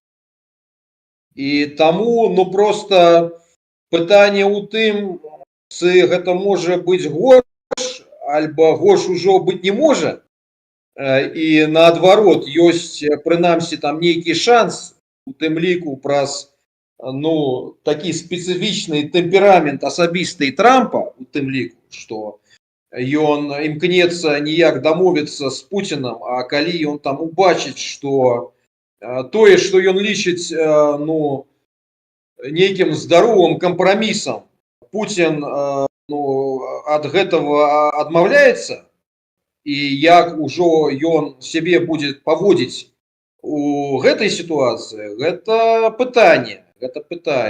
Вось адказ на гэтае пытанне мы убачым. Насамрэч, вось пачатак, тое, што я вижу, кого Трамп назначыў вось прадстаўніком по пытаннях гэтых перамоваў, гэтак далей, яно пэўнай прычынай для нейкага асцярожнага аптымізму. А далей паглядзім. Так, вядома, забаўна было часамі назіраць, як розныя беларускія дзеячы ў твітары вельмі моцна расчараваліся там у амерыканцах, што пачалі там абразы нейкія з'яўляцца, што вось глыбінны народ прагаласаваў за марыянетку Пуціна. Вядома, гэта проста чарговы палітычны крынж, насамрэч. Гэта насамрэч, я шчыра кажучы, вось ужо даўно я надта адмоўна ставіўся да Трампа. Вось, то бок я ад пачатку так лічыў, што для кандыдатаў ад кансерватыўнай партыі гэта таксама трошку такая крыжовая асабістасць, калі уж мы актыўна выкарыстоўваем гэтую дэфініцыю. Але потым, проста калі ён ужо стаў прэзідэнтам, мы проста пабачылі, што нічога такого жудаснага не адбылося, што мага быць там былі нейкія такія адмоўныя рэчы, але былі і станоўчыя рэчы. І ўрэшце рэшт, насамрэч, тое, што адбылося, вось гэтае нападзенне на Украіну, гэта ж насамрэч адбылося не пры Трампе. І тое, што ён кажа, што пры ім бы гэтага ніколі б не адбылося, мага быць, ён у гэтым мае рацыю. То бок тое, што мы бачылі з баку Байдену, гэта вельмі гэта было так невідавочна, так бы кажучы. То бок шмат такіх цудоўных словаў, былі, канешне, і дзеянні нейкія, гэта немагчыма вось адмаўляць у гэтым, але значна менш, чым хацелася б таксама.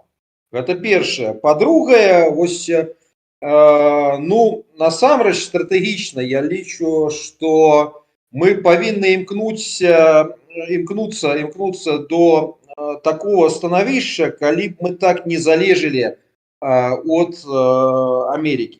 То бок не толькі ось акрэмыя нацыянальныя дзяржавы, але і Еўропа ввогуле, і у тым ліку цэнтральна-ўсходняя Еўропа.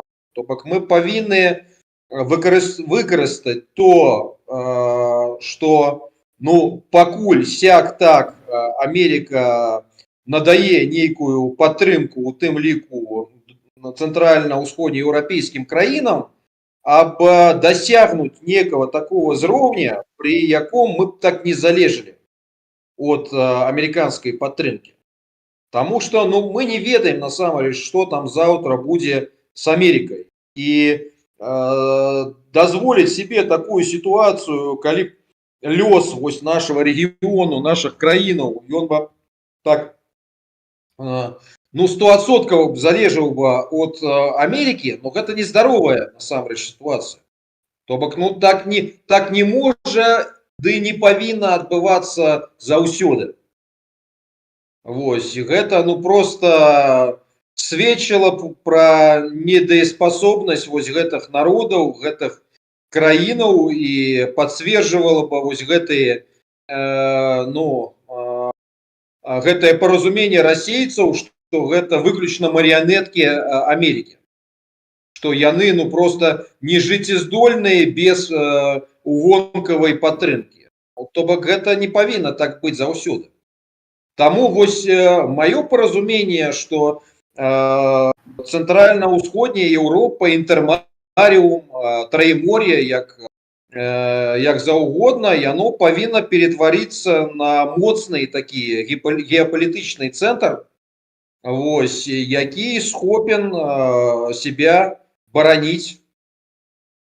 Ну, вось ніяк так.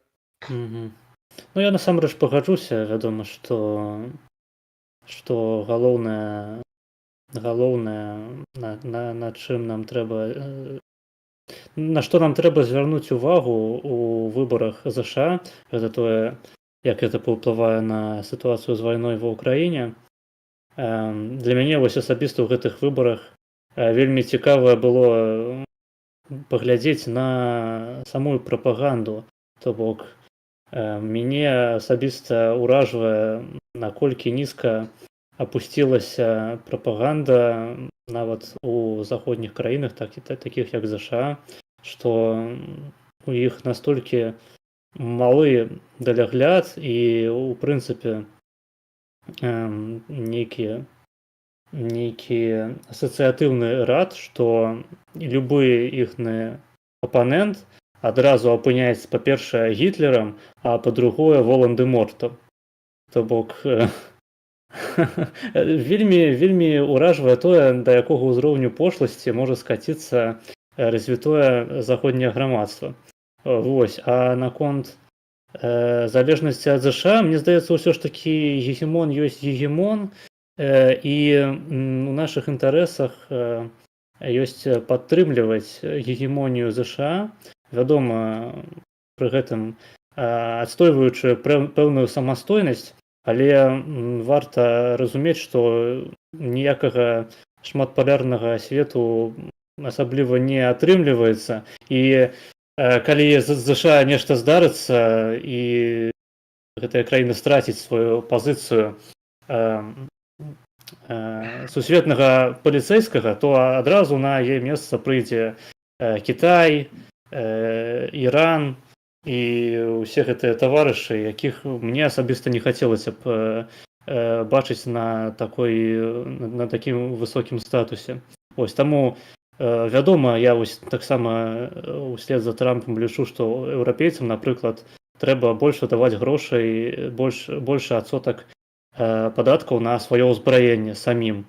Таму што тое, як сябе паводзяць краіны заходняй Еўропы, гэта мяжуе просто, ну, это не проста нагласць, гэта паразітызм, па сутнасці, на целе ЗША. Вядома, такіх рэчаў адбывацца не павінна, і дапамагаюць заўсёды тым, хто сам нешта робіць. Вось, напрыклад, як у Польшчы зараз, па-мойму, 3,5% ВВП аддаецца на ўзбраенне. Ну, яны збіраюцца яшчэ больш.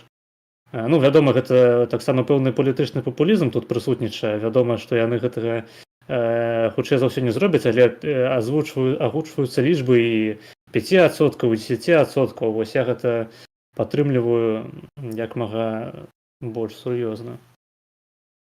Ну, я дазволю себе нешта дадаць.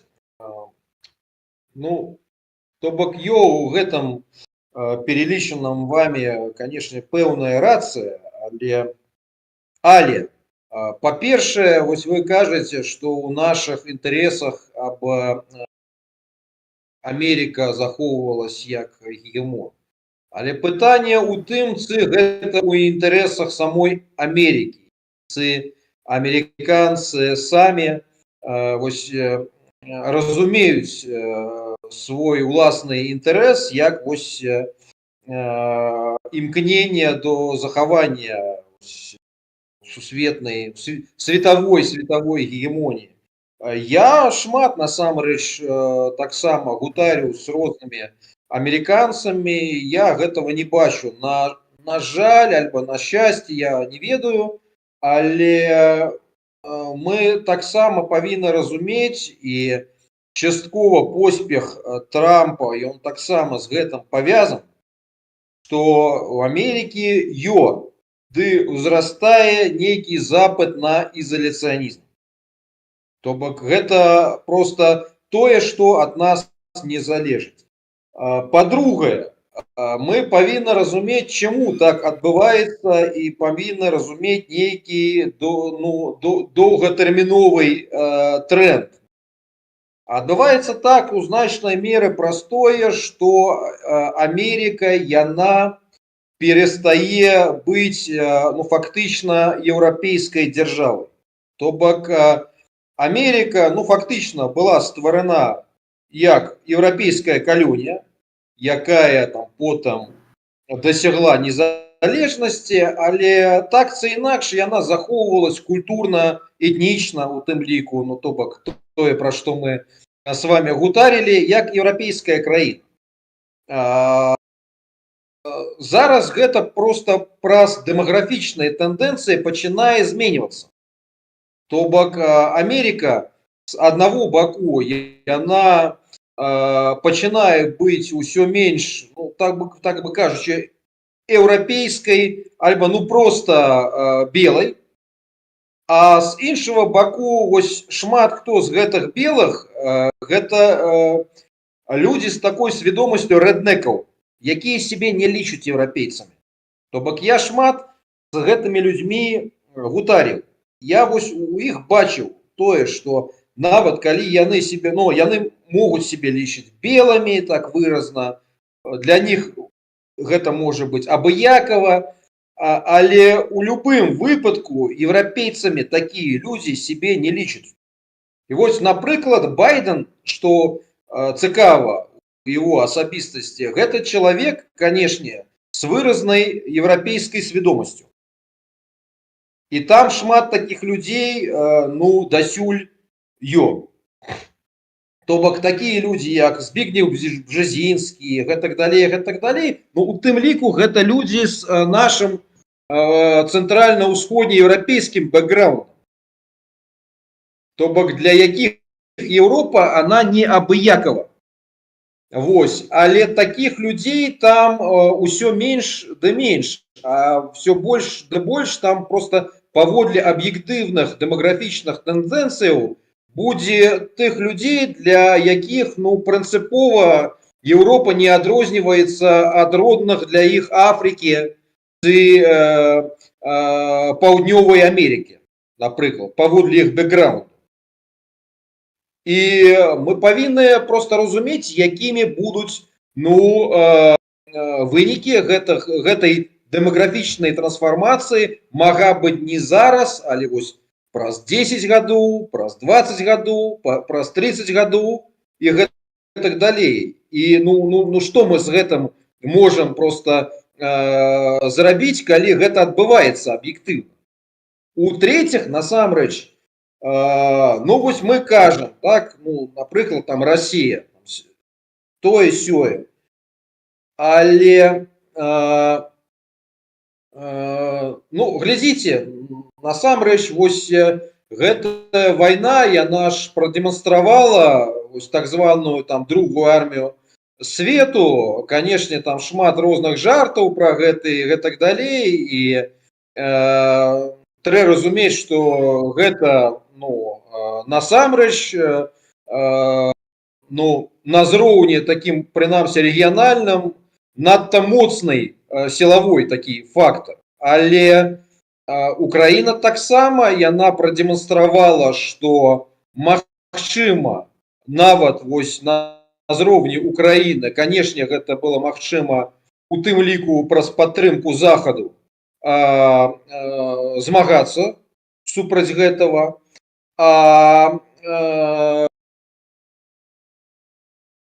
Дадамо да гэтага тое, што гэта была насамрэч вось зараз воюе одна Украіна. Калі вы пабачыце, напрыклад, мы падлічым патэнцыял Украіны, Польшчы, аптымальна ў будучыні Беларусі, так, краіна ў Балтыі, мага быць Скандынавіі, Чехіі, так, мага быць пры той сёй падтрымцы Нямецчыны, то гэта ўжо просто пэўная геапалітычная, дэмаграфічная, эканамічная і гэтак далей, просто колькасць і з'ява, якая, паводле яе вагі, яна просто насамрэч, а чым гэта слабейшая, чым Расія, напрыклад. То бок я разумею, конечно, там Хіна, там мільярд, так, альбо Індыя, але мы насамрэч пакуль, прынамсі, не межуем з Хінай, з Індыяй, так, мы маем справу з Расіяй. То бок, і вось наша аб'яднаная патэнцыйна вага, яна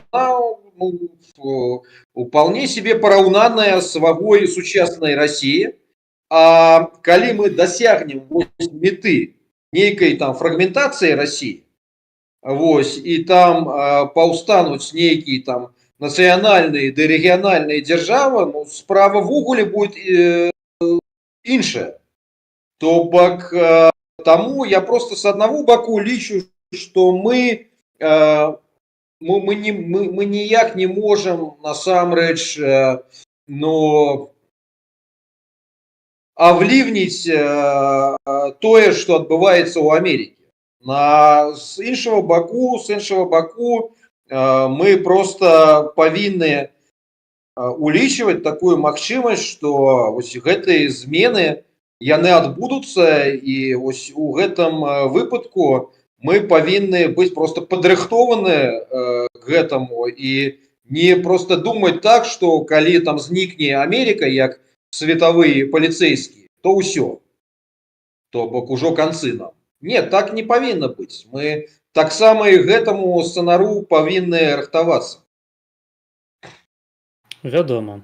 Я так разумею, у нас ужо час падыходзіць да канцу. Ці ёсць яшчэ? Так, паводле таго, ці ёсць там нейкія цікавыя пытанні, пакуль не, мага быць на... Тут ёсць яшчэ два пытання ў чаце. Ага, так можам. Окей. Тут ваш хлопчык пытае, што госць можа сказаць пра нядаўні скандал з дэпартацыяй беларускага ваяра ў РБ і фактычным адмоўчваннем Украіны? На жаль, я не маю просто дакладнай інфармацыі наконт гэтага, таму могу сказать только тое, что это, конечно, вельмі трагічная гісторыя і такого не павінна быць. Але вось так дакладна падрабезнасці, на жаль, я не ведаю і ніяк растлумачыць гэта не магу. Мгм. Яшчэ ваш хлопчык пытае, каму выгадны ізаляцыянізм ЗША?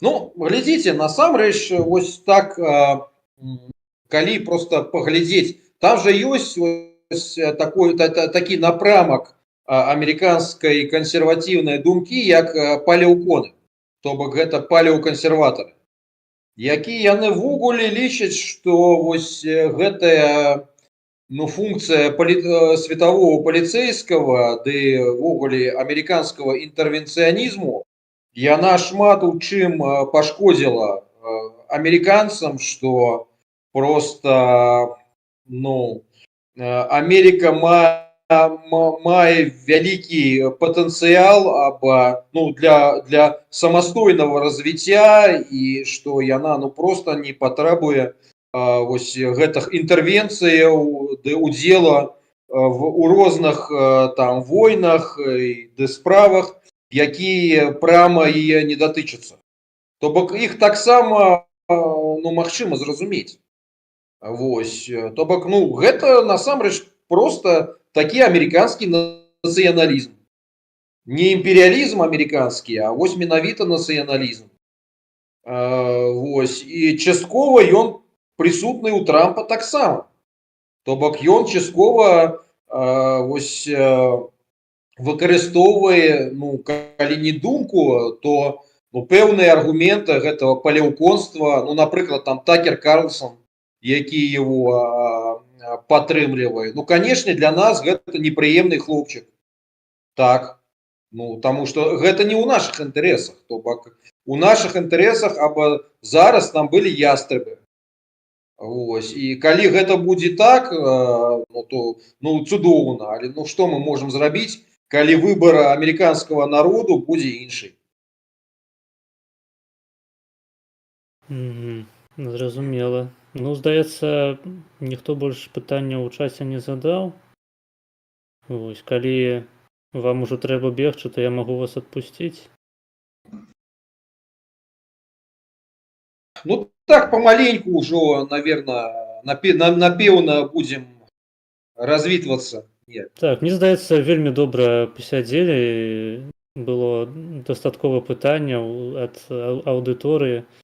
Вось, вам трэба, мне здаецца, часцей з'яўляцца на такіх стрымах, таму што у вас досыць добрая патокавая мова беларуская, асабліва для чалавека, які яе вывучаў і не з'яўляецца пры гэтым беларусам. Дзякуй. Вось, так што, калі будзе жаданне, можаце, вядома, яшчэ нас наведаць. Дзякуй. Спрабуем часам. Добра. Тады дзякуй, што прыйшлі. Дзякуй за ўдзел у трансляцыі. Дзякуй усім, хто задаваў пытанні. Вось. І да пабачэння. Дзякуй за запрошанне. До пабачэння.